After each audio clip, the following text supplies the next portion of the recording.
கர்த்தரின் மேய்ப்பரின் சபை Kodambakkam, Lord Smith shepherd church in Kodambakkam.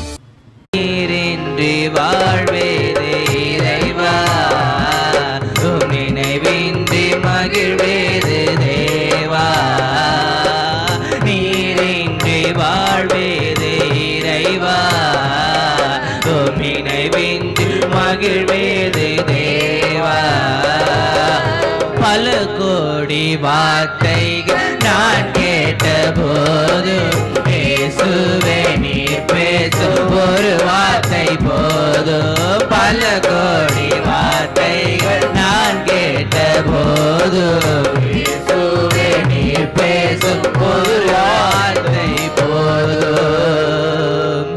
ஓராயிரம் ஜீவன் உயிர் வாழுமே,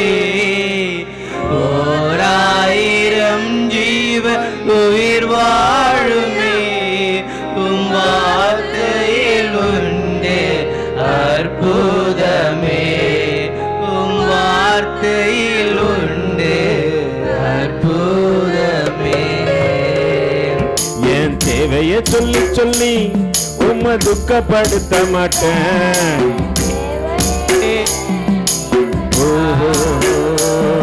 என் எண்ணத்தை சொல்லி சொல்லி நிறைவேற்றவும் சொல்ல மாட்டேன்.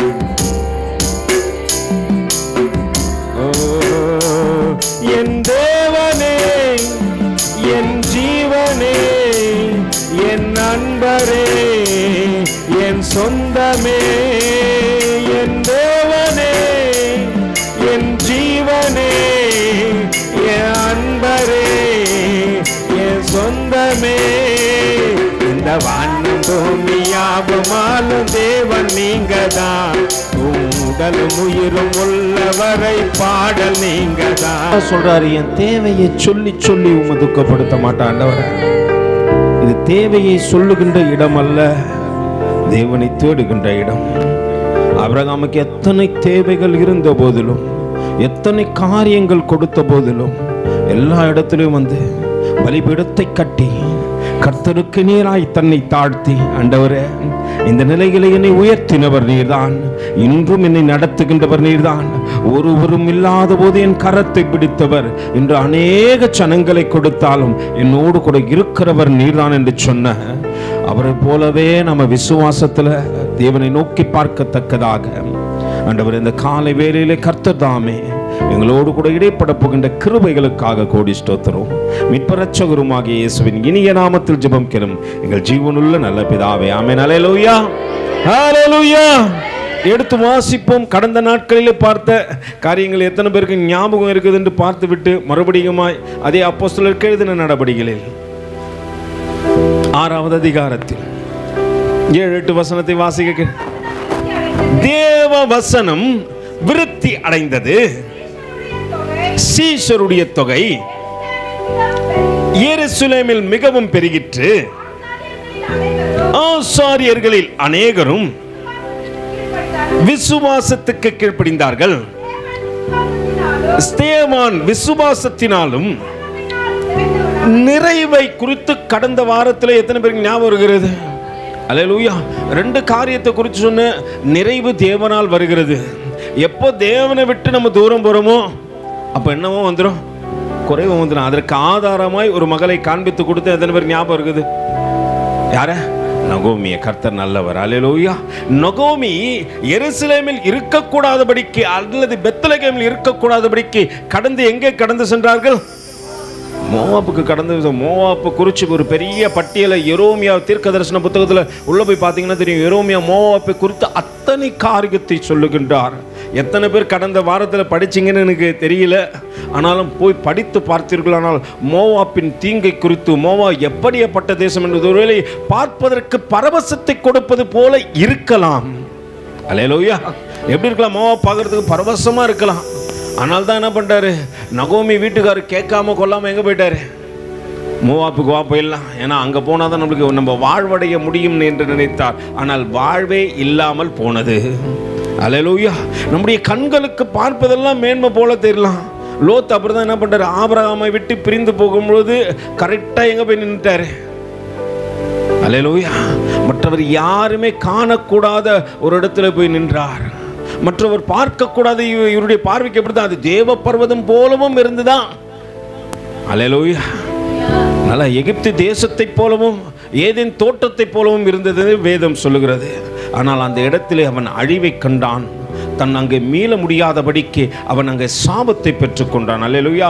நம்முடைய வாழ்வையும் நம்முடைய பார்வையும் தேவனுக்கு பிரியமாக இருக்குமானால் அது நாளுக்கு நாள் நம்மை உயர்த்தி கொண்டே இருக்கும் என்பதை நாம் மறந்துவிடக்கூடாது. இன்றும் அதே காரியத்தின் இன்னொரு பகுதியை பார்க்கத்தக்கதாக கர்த்தர் உதவி செய்யட்டும். எடுத்து அதே பகுதிக்கு நேராக மறுபடியும் 6வது அதிகாரத்தில் 7-8 வசனத்தை வாசிக்க கேட்போம். தேவ வசனம் ஒரு மனிதனுக்குள்ளே விருத்தி அடைந்து சீஷருடைய தொகை என்னாச்சு? எருசலேமிலே மிகவும் பெருகிற்று. ஆசாரியர்களில் அநேகரும், நல்லா புரிஞ்சுங்க, எப்போ ஒரு மனுஷனுக்குள்ள தேவனுடைய வசனம் விருத்தி அடைகிறதோ, அல்லேலூயா, அவன் ஆவிக்குரிய வாழ்க்கையில் நாளுக்கு நாள் உயர்ந்து கொண்டே இருக்கிறான். எந்த மனுஷனுக்குள்ள தேவ வசனம் விருத்தி அடையவில்லையோ அவன் மாம்ச சிந்தையிலே நடந்து கொண்டிருக்கிறான். அல்லேலூயா. நம் ஆவிக்குரிய வாழ்க்கையிலே வளருவதற்குத்தான் தேவன் நமக்கு சபையை கொடுத்திருக்கிறார் தவிர நம் மாம்ச சிந்தையிலே இருந்து இன்னும் குறுகி போவதற்காக அல்ல. அப்ப விருத்தி அடையத்தக்கதாக வழிகள் என்ன என்று பார்த்து அதற்கு ஏற்ற வண்ணமாய் மாற்றி நம்மை நடக்க கற்றுக்கொள்ள வேண்டும். இங்கே தேவ வசனம் விருத்தி அடைந்தது. ஆகாரம் பங்கிட கடந்து வந்த ஒரு மனிதனுக்குள்ளே பெரிய வெளிச்சம் கடந்து வந்து விட்டது. அல்லேலூயா. அவன் நாளுக்கு நாள் தேவ சத்தத்தை கேட்கின்றான். தேவ சித்தத்தை செய்யத்தக்கதாக தன்னை தாழ்த்துகின்றான். தரை மட்டுமாய் ஒப்பு கொடுக்கின்றான். தேவன் அந்த மனிதனை உயர்த்துகின்றார். அங்கே சொல்லப்படுகின்றது, ஸ்தேவான் விசுவாசத்தினாலும் வல்லமையினாலும் நிறைந்தவனாய் ஜனங்களுக்கு உள்ளே, நல்ல புரிஞ்சுங்க, அந்த ஸ்பெஷல் ஒரு மனுஷனுக்குள்ள ஒரு ஸ்பெஷல் வர காரணம் என்ன சொல்லுங்க? ஸ்தேவானை மட்டுமே நம்ம குறித்து இன்னைக்கு பேசுறதுக்கு காரணம் என்ன சொல்லுங்க? ஆண்டவருடைய வசனம்னு ஒரு விஷயம் சொல்லணும். இன்னொரு விஷயம், அவன் தனிப்பட்ட வாழ்க்கையில தேவனோடு கூட இருந்த இணைப்பு. அல்லேலூயா. எல்லாரும் இருக்கிறாங்க, என் கூட 7 பேர் வந்திருக்காங்க. 7 பேரை போல நான் ஓட தேவையில்லை. என்னுடைய ஓட்டை ஏசப்பாக்கு பிரியமா இருக்கிறதுக்காக தான் ஒன்று. 7 பேர் எப்படி ஒன்றாலும் ஓடுவாங்க. அவங்க வளைஞ்சு ஓடலாம், நெளிஞ்சு ஓடலாம், உலகத்தை பார்த்து ஓடலாம், உலகத்தின் காரியங்கள் அவங்களுக்குள்ள இருக்கலாம். ஆனால் நான் தேவ சமூகத்தில் தெரிந்து கொள்ளப்படும் பொழுது நான் யாரை பார்த்து ஓடுறேன்? மோசே எத்தனை கூட்ட ஜனங்கள் உறவுகள் இருந்தாலும் அவர் தனிப்பட்ட வாழ்க்கை யாரோட கூட இருந்துச்சு? ஆமா, அதனால தான் தேவன் என்ன பண்ணாரு, என் வீட்டில் எங்கேயும் உண்மையா இருக்கிறான்பா. எல்லா இடத்துலையும் மோசையை நிறுத்தி பார்த்தா எங்க பார்த்தாலும் அவங்ககிட்ட என்னதான் தெரியுது? உண்மைதான் தெரியுது. அவங்ககிட்ட போய் அகப்படவே இல்லை. நம் தேவனோடு கூட எந்த உறவிலே இருக்கிறோம் என்பதை இந்த நிலை காண்பிக்கிறது. நீ ஆவிக்குரிய வாழ்க்கையில வளர வளர வளர தேவனை அதிகமா தேடணும். அல்லேலூயா. உன் தனிப்பட்ட வாழ்க்கையில தேவனோடு கூட உறவு அதிகமா இருக்கணும். அவருடைய அன்பிலை நிலைத்திருக்கத்தக்கதாக காரியம் உன் வாழ்க்கையிலே இருந்தே ஆக வேண்டும். இங்க 2 காரியத்தை குறித்து ஆண்டவர் அழகாய் சொல்லி இருந்தார். ஸ்தேவான் விசுவாசத்திலும் வல்லமையிலும். விசுவாசனா எத்தனை பேருக்கு தெரியும்? விசுவாசத்தை குறித்து கொஞ்சம் அடையாளப்படுத்துகின்ற ஒரு சில மனுஷரை யாராருக்கு தெரியும்? சொல்லுவோம் பார்ப்போம். ஆபிரகாம். ஒரு ஒருத்தர சொல்லணும். எடுத்தோடனே ஆபிரகாம் சொல்லிடலாம். அடுத்தது யோபு. Very good, super. அப்புறம் யாருமா? தாவீது. ஓகே, ரைட்டு, கர்த்தர். ஈசாக்கு, ஏனோக்கு, அல்லேலூயா, பவுல். அப்புறம் அவ்வளோதானா? பேதுருலாம் இருக்கிறாருப்பா. அவரெல்லாம் விசுவாசத்தில் தலைகீழாக என்ன சிலுவையில் அறியுங்கன்னு சொன்னோருப்பா. அல்லேலூயா. விசுவாசத்தை விட்டு ஓடினார். ஆனால் திரும்ப எங்கே வந்துட்டார்? அவரை போல ஒரு மரணத்தை என்ன பண்ணல, ஃபஸ்ட்டு அழகாக என்ன பண்ணுறாரு, போயிட்டு மரணத்திற்காக தன்னையே ஒப்பு கொடுத்தார். வேற அவ்வளோதானா விசுவாசத்தில்? சரி, அடுத்த ஒரு காரியத்தை குறித்து அங்கே ஆண்டவர் சொல்லுகின்றார். அவர் விசுவாசத்தில் மட்டும் அல்ல, வல்லமையிலும். அல்லேலூயா. இந்த வல்லமையை குறித்து எனக்கு என்ன தெரியாது. ஆங்கிலத்தில் பவர்ன்றாங்க. அதனால தான் நிறைய இதில் பார்த்தா பவர் ஃபயரு. நேற்று ஒரு ஊழியக்காரராக சொன்னார், ரிசீவ். எது சொன்னாலும் ரிசீவ். ஆண்டவரே 2 வீடு வேணும், ரிசீவ். கார் வேணும், ரிசீவ். அல்லேலூயா. நல்லா புரிந்து கொள்ளுங்க. வல்லமையை குறித்து கொஞ்சம் ஆழத்தை தெரிந்து கொள்ளத்தக்கதாக ஆண்டவர் என்னோடு கூட பேசின போது எனக்கு கொஞ்சம் ஆச்சரியமாக இருந்தது. இந்த வல்லமை என்ற ஒரே ஒரு வார்த்தையை குறித்து நிறைய காரியத்தை என்ன பண்ணல வேதத்தில் நீங்கள் பார்த்து கொண்டு இருக்கலாம். ஆதி ஆகமத்திலேருந்து பார்த்தீங்கன்னா வெளிப்படுத்தல் விசேஷம் வரைக்கும் வல்லமையை குறித்து சொல்கிறாங்க. நம்ம அடிக்கடியாக ஒரு பாட்டு பாடுவோம். எதன் பேர் நான் வருது? வல்லமையின் ஆவியானவர் என்னில் வந்துவிட்ட காரணத்தினார் பொல்லாத சாத்தான ஒரு சொல்லால.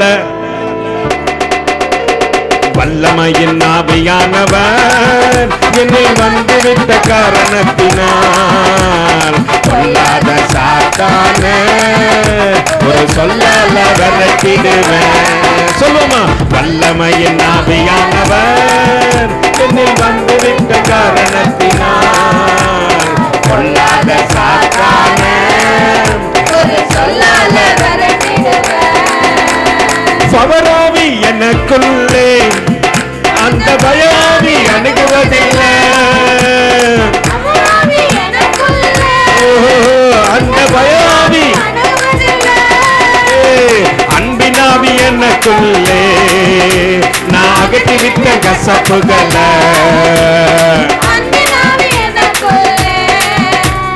அகற்றிவிட்ட கசப்புகளை.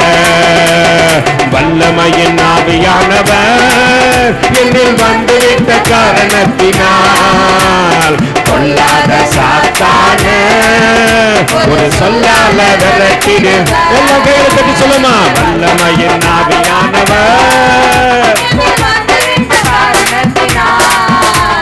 பொல்லாத சாத்தான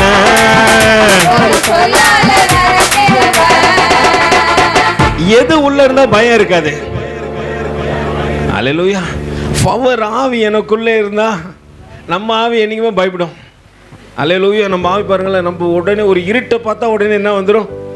பயம் வந்துடும். அல்லேலூயா. ஆனா அவர் ஆவி அல்லேலூயா இருந்துச்சுன்னா எதை கண்டு நம்ம என்ன பண்ண மாட்டோம்? அப்போ நல்லா புரிஞ்சுங்க. அப்போ பயம் வரத்தக்கதாக காரியங்களை மேற்கொள்ள உங்களுக்கு உதவி செய்கின்றவர் யார் தான்? பரிசுத்த ஆவியானவர் தான். அவர் ஆவியை கேட்கணும், ஆண்டவரே நீங்க எனக்குள்ள வாங்க. ஏன்னா என்ன பண்ணுவாங்க, உங்களை பயமுறுத்தத்தக்கதாக காரியங்கள் வரும்பொழுது உன்னை பலவீனப்படுத்த அல்ல பலப்படுத்துகின்றவர் பரிசுத்த ஆவியானவர். அல்லேலூயா. பவராவி எனக்குள்ளே எந்த பயாவி அணுகுவதில்லை. எந்த பயாவி அன்பினாவி எனக்குள்ளே நான் அகற்றிவிட்ட கசப்புகளை.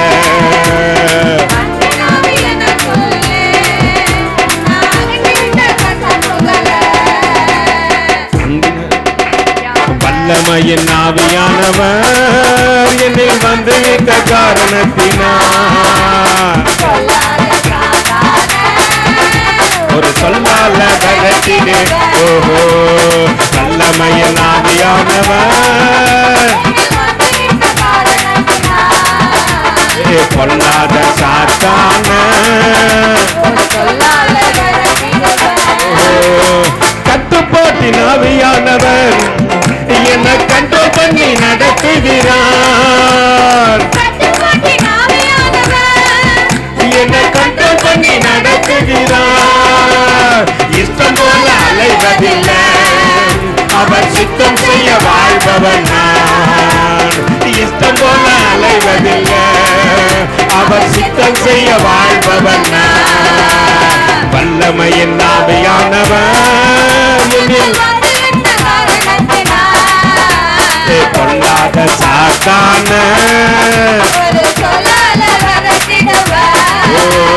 வல்லமையின் ஆவியானவர் பொல்லாத சாத்தான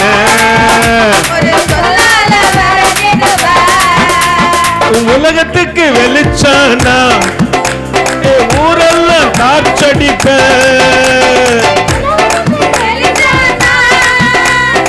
ஊரெல்லாம் டார்ச்சடிப்ப, உப்பாக பரவிடுவேன். நான் எப்போதும் சுவ தருவேன். உப்பாக பரவிடுவேன். நான் எப்போதும் வல்லமைக்குள்ள 4 கேட்டகரி இருக்கு. அல்லேலூயா. வல்லமைக்குள்ள எது எதுதான் இருக்குது? நம்ம சாதாரணமா ஒரு வார்த்தையை பார்த்து டப்புன்னு கடந்து போயிடுறோம். ஆனா அப்படி இல்லை. அங்க வேதம் அழகாய் சொல்கிறது, ஸ்தேவான் விசுவாசத்தினாலும் வல்லமையினாலும். அல்லேலூயா. நீங்க போய் பார்த்தீங்கன்னா தெரியும், நம்ம தமிழ் அகராதிலாம் நிறைய படிக்கிறது இல்லை. வல்லமைக்குள்ள வலிமை என்ற ஒரு காரியம் உண்டு. அல்லேலூயா. வல்லமையை 4 திசையா பிரிக்கலாம். எப்படி ஈஸ்ட் வெஸ்ட் நார்த் சவுத்னு பிரிக்கிறாங்களோ அது போல 4 காரியங்களை பிரிக்கலாம். அதுல முதல் காரியம் வலிமை, இரண்டாவது எளிமையா. வல்லமைக்குள்ள இருக்கிறது என்னது? வலிமை இருக்குது, இரண்டாவது எளிமை இருக்குது, மூன்றாவது இனிமை, நான்காவது புதுமை. இந்த 4 காரியம் சேர்ந்ததுதான் என்னது? வல்லமை. அல்லது நம்ம ஸ்ட்ரென்த் அப்படின்னு சொல்லிட்டு இங்கிலீஷ்ல சொல்லாமா? ஸ்ட்ரென்த்னு சொல்லலாம். சிம்பிளிசிட்டி, எளிமை என்னது? சிம்பிளிசிட்டி, ரொம்ப சின்னதா ஒரு. அப்புறம் இனிமை என்னது? ஸ்வீட்னஸ். எப்படி இருக்குமா அந்த வார்த்தை? ரொம்ப ஸ்வீட்டா. அந்த வல்லமை உடையவர்கள் எப்படி இருப்பாங்கன்னா ரொம்ப ஸ்ட்ரென்த்தா இருப்பாங்க. ரெண்டாவது சிம்பிளிசிட்டி, ரொம்ப சிம்பிளா இருப்பாங்க. மூன்றாவது ஸ்வீட்னஸ், ரொம்ப இனிமையா இருப்பாங்க. நாலாவது இனிவேஷன், புதுமையா இருப்பாங்க. அல்லேலூயா. அவங்க இந்த இந்த குணாதிசயம் இருக்கிறவங்க கர்த்தரை எந்த சூழ்நிலையும் விட்டு விட மாட்டான். அல்லேலூயா. எது இருக்கணும்? ஒன்று ஸ்ட்ரென்த், ரெண்டாவது சிம்பிளிசிட்டி. ரொம்ப சிம்பிளா இருக்கிறாங்க பிரதர். அவர் எப்படி தான் இருக்கிறாரு? ரொம்ப சிம்பிளா இருக்கிறாரு. மூன்றாவது ஸ்வீட்னஸ், ரொம்ப இனிமையா பேசுறாயா அந்த ஆளு. எப்போ போனாலும் சரி கஷ்டமே தெரிய மாட்டேங்குது. இவ்வளோ பிரச்சனை நடந்துன்னு அந்த ஆளு எப்படி தான் பேசுறான்? இனிக்க பேசுறான். நாலாவது இனிவேஷன், புதுமையா இருக்கிறான். எத்தனை காரியத்தை பார்த்தாலும் கர்த்தரிடத்துல என்ன பண்ண மாட்டேன்றான். அல்லேலூயா. முறுமுறுக்க மாட்டேன்றான். நம்மளுக்கு சிலெல்லாம் பிரச்சனை வந்துச்சுன்னா உடனே போய் கர்த்தரை பார்த்து சொல்லுவோம், உனக்கு கண்ணு இருக்குதா, வாய் இருக்குதா, எல்லாம் இருக்குது, அதனால தான் உனக்கும் இருக்குது. அவருடைய எப்படி தான் நம்மளை உண்டாக்கினாரு? அவரை போலவே உண்டாக்கினார். தன்னுடைய சாயலாக தன்னுடைய ரூபத்தின்படியே உண்டாக்கினபடினால்தான் நமக்கு எந்த குறையும் இல்லைன்னா அவர் எப்படிதான் இல்லைரு. நம்மை தேவன் எப்படி தெரிந்து கொண்டார் என்பதை கொஞ்சம் புரிந்து கொள்ளத்தக்கதாக இந்த விசுவாசம் மட்டுமே எத்தனை முக்கியமோ அதே போல ஒரு மனுஷனுக்குள்ள என்னவா இருக்கணுமா? வல்லமை இருக்கும் பொழுதுதான் அவன் எப்படி பெறுகிறானா? வேதம் அழகா சொல்கிறது, ஸ்தேவான் விசுவாசத்திலும் வல்லமையிலும் நிறைந்தவனாய். ஒரு நிறைவு எப்போ வருது தெரியுங்களா? இந்த ஒண்ணு விசுவாசம் இருக்கணும், ரெண்டாவது வல்லமை இருக்கணும். இந்த வல்லமையின் 4 தன்மைகள் என்ன? ஒண்ணு வலிமை, எளிமை, இனிமை, புதுமை. இங்கிலீஷ்ல ஸ்ட்ரென்த், சிம்பிளிசிட்டி, ஸ்வீட்னஸ், இனிவேஷன். அல்லேலூயா.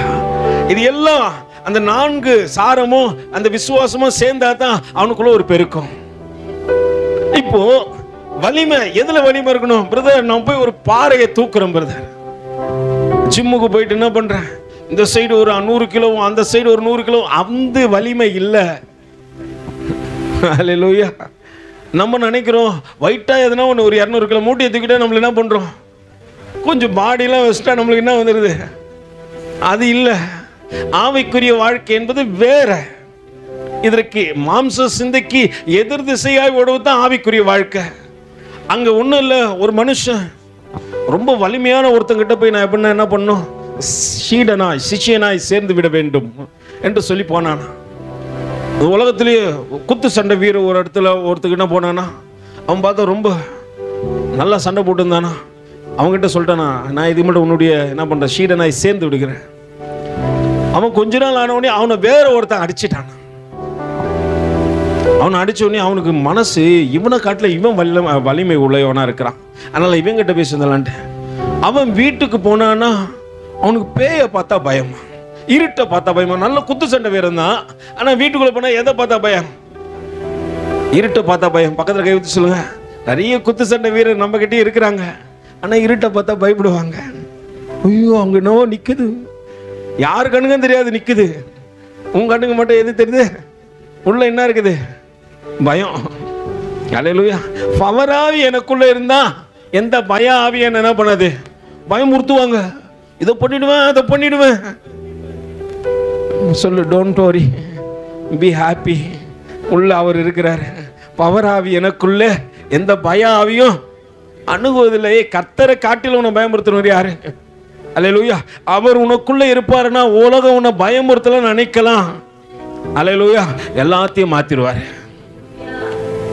அப்போஸ்தலர்களை பார்த்தீங்களா, எத்தனை பேர் மரணத்துக்கு போக சொல்ல பயந்து பயந்து போனாங்க. ஒருத்தரும் பைபிள் தோலை உரிச்சாங்க, சிலுவையில் அரைஞ்சாங்க, தலையை வெட்டினாங்க, சிறைச்சேதம் பண்ணாங்க. யாரும் எதற்கும் பயப்படவே இல்லை.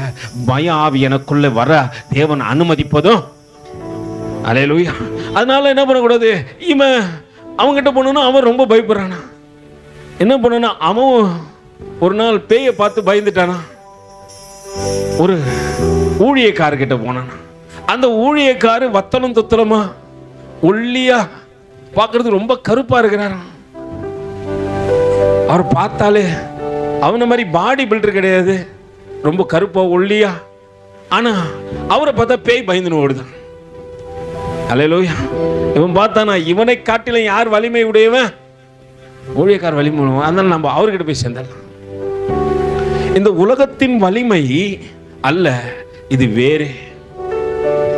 அதைத்தான் அங்கே ஸ்தேவான் வந்து அங்கே போய் என்ன பண்ணாரு, வலிமைனோடனே உடனே காலையில் போய் ஜிம்முக்கு சேர்ந்துட்டான். பிரதர் காலையில் என்ன பண்ணார், போனார் 2 hours ஸ்பெண்டிங் பார் ஜிம்.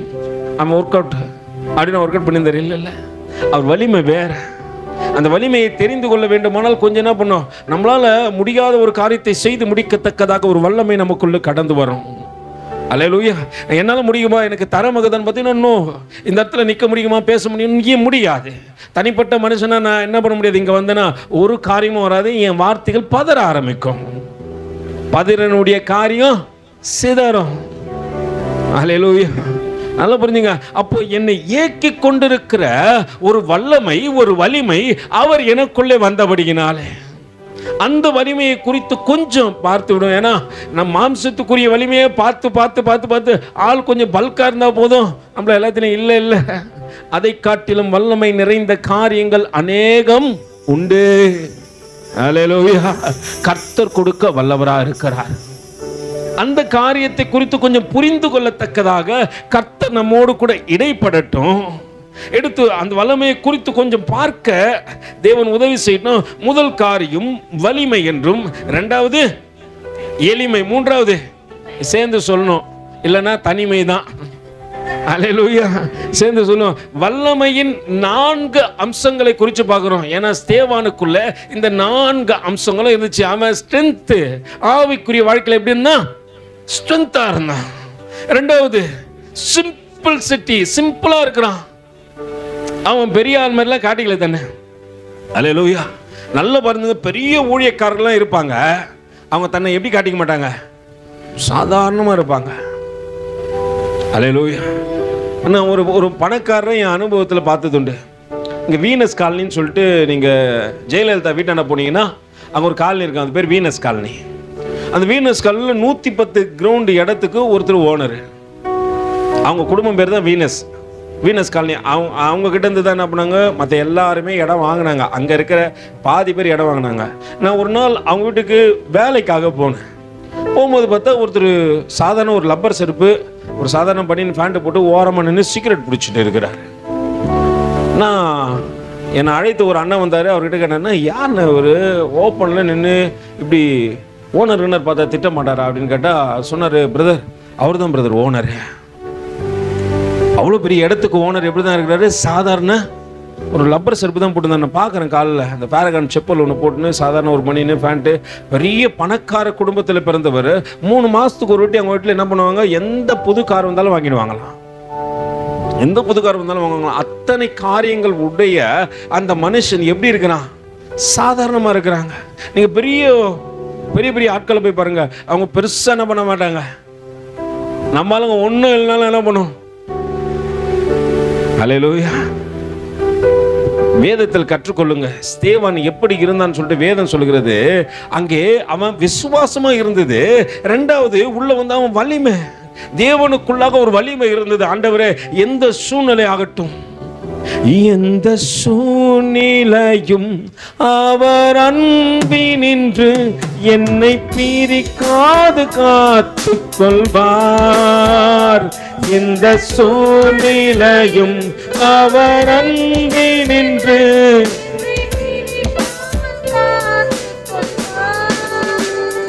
என்னை நம்பி அவர் தந்த பொறுப்பதனை அவர் வரும் வரை காத்துக் கொள்வேன். என்னை நம்பி அவர்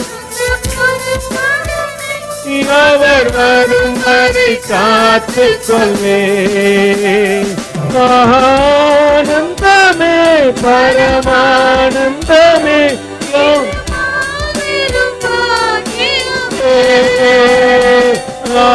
ஆனந்தமே பரமானந்தமே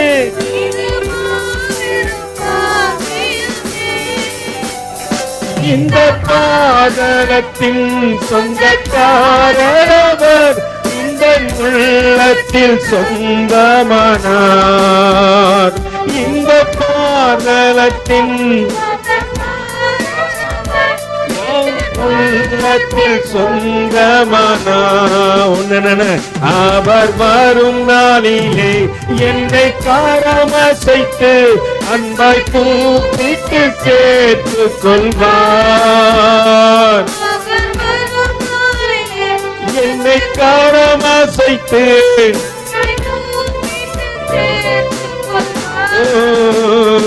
அவர் சமூகமதில் அங்கே அவருடனே ஆடி பாடினான். அவர் சமூகமதில் பக்கத்துல கையை பிடிச்சு சொல்லு, உன்னைத்தான் நம்பி கொடுத்தாரு, உன்னதான் கேட்பாரு. சூழ்நிலைகள் வருதுன்னு சொல்லிட்டு என்ன பண்ணக்கூடாது, ஓடக்கூடாது. எதிரடையா வரலாம், எதிரடையா பேசலாம், எதிரடையா காரியம் நடக்கலாம். ஆனா கர்த்தர் யார் இடத்துல கணக்கு கேட்பாரு? ஆமா, கொடுத்தவங்க இடத்துல தானே கேட்பாரு. எல்லா இடத்துலயும் நான் ஒரு இடத்துல காசை கொடுத்துட்டு போயிட்டு பக்கத்து வீட்டில் கேட்க மாட்டேன். யாரதான் கேட்பேன்? உங்ககிட்ட தானே கொடுத்தேன், நீ தான் கொடுக்கணும், அதுக்கு நீ தான் பொறுப்பாளி. அதனால சூழ்நிலைகள் எதிரடையோ வரலாம், வரட்டும். ஆனா ஒண்ணு புரிஞ்சுக்கோ, என்னை நம்பி பொறுப்பை கொடுத்தாரு, அவர் என்னிடத்துல கேட்பார் என்ற அந்த சிந்தனை இருக்குமானால் சூழ்நிலையை தாண்டி உன்னுடைய ஓட்டம் இருக்கும். எந்த பள்ளமோ நம்மளை என்ன பண்ணாது, தடுத்து நிறுத்துறாது. தாண்டி ஓடத்தக்கதாக தாங்கிட பலன் தந்து தப்பி செல்ல வழி செய்கின்றவர் நம்முடைய தேவன். அவரை பிடிச்சிக்கணும்னு வச்சுங்களேன், எந்த சூழ்நிலை ஒருத்தர் எதிரடையா செங்கடல் நிக்கட்டும், அன்று மோசையை கொண்டு நடத்தினவர் அன்று உண்மை எண்ணி அவர் கரம் பிடித்து நடத்துவார். அல்லேலூயா. அதனால ஒரு காரியத்தை புரிஞ்சு, ஆண்டவரே எந்த சூழ்நிலை வந்தாலும் உன் அன்பில் இருந்து பிரிக்கிற காரியம், அல்லேலூயா, எந்த சூழ்நிலையும் அவர் நான் அன்பின் என்று என்னை பிரிக்காமல் நான் என்னை காத்துக்கொள்ளணும். ஆண்டவரே எது வரட்டும் ஆண்டவரே, ஐ டோன்ட் கேர், நான் ஓட வேண்டிய ஓட்டத்தை சரியா ஓடுவேன். ஏன்னா ஒரு நாள் ராஜா வந்து என்கிட்ட கணக்கு கேட்பீங்க, அதுக்கு நானே பொறுப்பாளி. நான் சாக்கு சொல்ல முடியாது, இல்லை பிரதர், இல்லை சார், இல்லைங்க ஆண்டவரே, இவரு இல்லை எஜமான், அவர் இல்லை கர்த்தர் உன்னை தான் கணக்கு கேட்பாரு. கேட்டா நீ தான், நான் தான் பதில் சொல்லணும், வேற யாரும் சொல்ல மாட்டாங்க. அல்லேலூயா. இன்னைக்கு 100 பேர் இருக்கலாம், 100 பேர் பதில் சொல்ல மாட்டாங்க. 100 பேர்கிட்ட கர்த்தர் கணக்கும் கேட்க மாட்டார். யாருக்கிட்ட கேட்பாரு? அப்போ சொல்லுங்க, அப்பா நீ கணக்கு கேட்கும் போது நான் சரியாய் உக்கிரானக்காரனா நிக்கணும் ஆண்டவரே. சரியான உக்கிரானக்காரன் ஓட மாட்டான். ஏன்னா அவனுக்கு தெரியும் கர்த்தர் என்ன கணக்கு கேட்பாரு. அதற்கு ஏற்ற வண்ணமாய் நான் வாழ்க்கை வாழவும். இங்கே ஸ்தேவான் எத்தனை காரியம் வந்தாலும் அவன் ரொம்ப வலிமையா ஸ்ட்ரென்த்தா இருக்கிறான். அவன் எதுலயும் பயந்தில்ல, எதையும் பார்த்து யோசனை பண்ண மாட்டேன்றான், எதை குறிச்சு சிந்திக்க மாட்டேன்றான். நெக்ஸ்ட் ஒன் ரொம்ப எளிமையா இருக்கிறான், சிம்பிளிசிட்டி, ரொம்ப சிம்பிளா இருக்கிற பிரதர். நம்மளாம் சில இடத்துல பயங்கர கிராண்டா போவோம். அல்லேலூயா. நான் சொன்னேன் இல்லைங்களா, அவங்க பொண்ணுக்கு கல்யாணம் நடந்துச்சு, அதே வீனஸ் காலனியுடைய பொண்ணுக்கு கல்யாணம் நடந்துச்சு. எல்லாம் அரசியல் மாதிரியும் வர நான் பார்த்தேன். எல்லாம் அரசியல், மதுரிலேருந்து அவங்க தம்பி, அவங்க பையன் வந்துட்டாரு, கலைஞருடைய பெரிய பையன் வந்துட்டாரு, எல்லாருமே வராங்க. ஆனா அந்த மனுஷன் அப்பவும் எப்படிதான் இருக்கிறாரு, சிம்பிள். நம்மளா தான் என்ன பண்ணிருப்போம், பேனரை கட்டி அதை ஒண்ணுமே கட்டல. அல்லேலூயா. நான் பாக்குறேன், என்ன ஆண்டவரே இது ஸ்பென்ஸ் பிளாஸா பின்னாடி தான் வந்து அந்த கல்யாணம் நடக்குது, எதுவுமே கட்டல, எந்த ஒரு இது வரவேற்பு எதுவுமே கிடையாது, சாதாரணமாக ரொம்ப சிம்பிளாக இருக்குது. எல்லாம் வராங்க போகிறாங்க, எல்லாம் வராங்க போகிறாங்க, வந்தாங்க சிரிச்சாங்க போனாங்க, எல்லாம் ஓகே ரைட்டு. சிம்பிளிசிட்டி. நம்ம வாழ்க்கை அப்படி இருக்க வேண்டும். மூன்றாவது காரியம் இனிமை. நம்ம முகம் உடனே என்ன ஆயிடும் தெரியுமா, நம்ம கோபமாக இருந்தால் எல்லாருக்கிட்டையும் எப்படி தான் பேசுவோம். இப்போ ஸ்தேவான் வந்து எதுக்கு வந்தாரு, சாப்பாடு பங்கிட வந்தாரு. இப்போ ஒரு கோபமாகறாருன்னா அங்க என்ன பண்ணிருப்பாரு, சாதாரணமா இப்படி வைக்கிறது டொப்புன்னு வச்சிருப்பாரு, தின்னு தொலை, என் உயிர் எடுக்காத. நம்ம அப்படிதான் கோபமா இருந்தேன்னு வச்சுக்கோங்க, யாருக்கிட்டையும் எல்லாருக்கிட்டையும் முகத்தை எப்படிதான் பேசுவோம். ஆனால் வல்லமை உள்ளமை எப்படிதான் இருப்பான், இனிமையா இருப்பான். அதுக்கிட்ட நீங்க துக்கப்படுற நேரத்தில் எங்க வீட்டில் ஏதோ ஒரு துக்க காரியம், அப்பனா நான் சிரிச்சினா இருக்கவே முடியும். அல்லேலூயா. அப்படி சொல்ல, நிதானத்தோடு கூட இருங்கன்னு சொல்றேன். அவன் இனிமையா இருக்கிறான், அவனுக்குள்ள அந்த தன்மை இருக்குது. ஏன்னா விசாரிக்கிறவங்களாம் யார் தான், எல்லாவற்றையும் இழந்து போனவங்க, எதுவும் இல்லாதவங்க, விதவைகளை விசாரிக்கத்தக்கதாக. அங்க முதல் அதிக 6வது வசனத்துல நீங்க பாருங்க, அந்த நாட்களிலே சீஷர்கள் பெருக துவங்கின போது கிரேக்கனானவர்கள் தங்கள் விதவைகளை அன்றாட விசாரணையில் திட்டமாய் விசாரிக்கப்படவில்லை என்று எபிரேயருக்கு விரோதமா என்ன பண்ணாங்க, முறுமுறுக்கிறாங்க. அப்போ சில நாட்களில் யார் இருந்தாங்க, முறுமுறுக்கிற ஜனங்கள் இருக்கும் பொழுது, இப்போ ஸ்டேவா என்ன பண்ணிருப்பாரு, சும்மா நான் தான் பண்ணினேங்கிறேன், சும்மா சும்மா நம்மள என்ன பண்றீங்க. என் மகன் சொல்லுவான், சும்மா சும்மா என்னையே. அல்லேலூயா. பக்கத்துல கை பிடிச்சு சொல்லுங்க, ரொம்ப ஸ்வீட்னஸா இருக்க கத்துக்க. சூழ்நிலைகள் விரோதமா வரலாம், அந்த நேரத்தில் என்ன பண்ணும், ஜனங்க கவலையா இருக்கலாம். நீ அந்த கவலையை மாற்றுவதுக்கு தான் தேவ சமூகம். இங்க வந்து கோபமா கர்த்தர் உண்ணலாம் பாரு, இங்க சபிக்கிற இடம் கிடையாது, அது பிளஸிங் பாயிண்ட். இது இங்க வந்த ஆசீர்வாதம் சமாதானம். அல்லேலூயா. இங்க வந்து என்ன பண்ண, புறம் கூறுதல் வேண்டாம், அதுக்கு தேவன் கொண்டு வந்தாரு.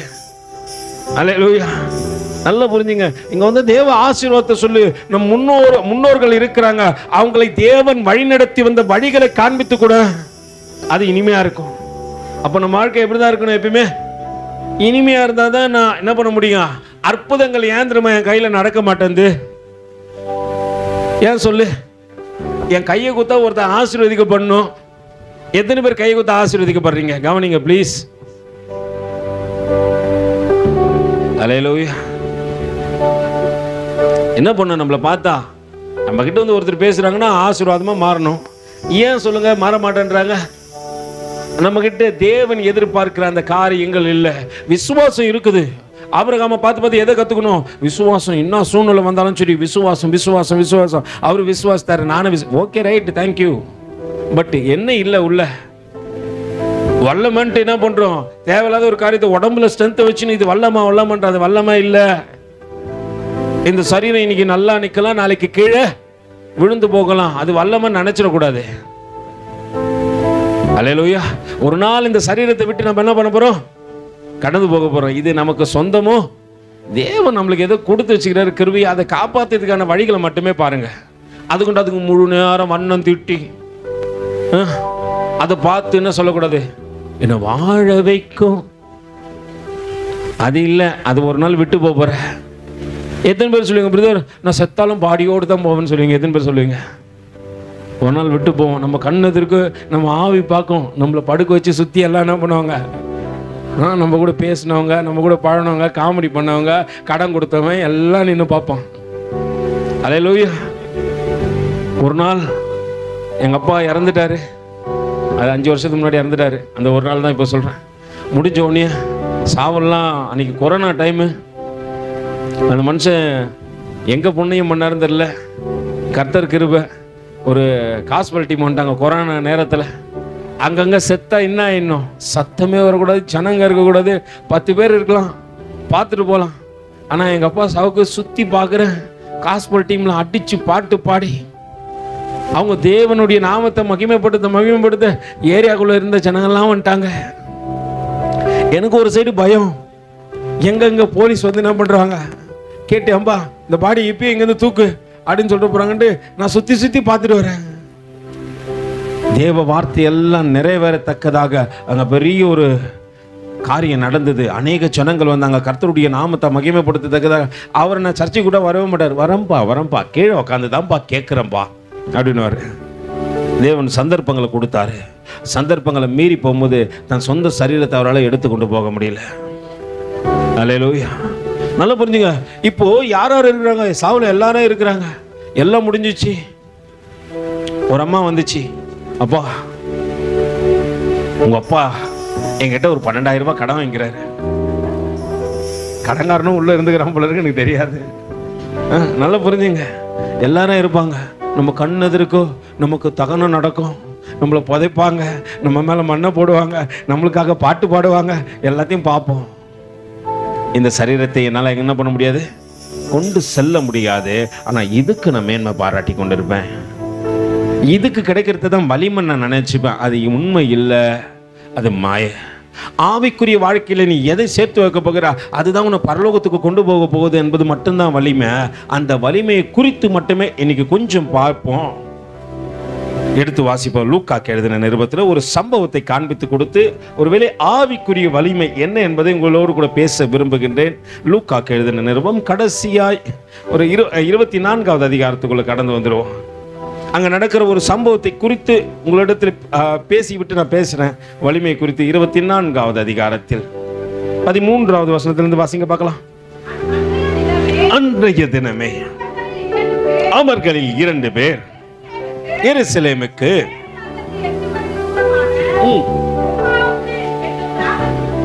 எம்மாவுக்கு என்னும் கிராமத்துக்கு போனார்கள்.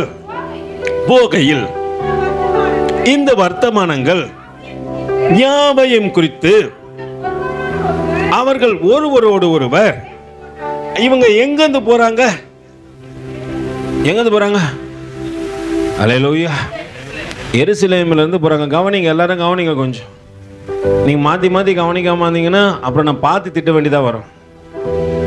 அல்லேலூயா. எருசலேமில் இருந்து எங்க போறாங்க, நல்லா புரிஞ்சுங்க. இப்போ நீங்க சென்னையில் இருக்கிறீங்க. சென்னையில் கடல் மட்டத்திலிருந்து எவ்வளோ உயரத்தில் இருக்கிறீங்கன்னு தெரியுமா?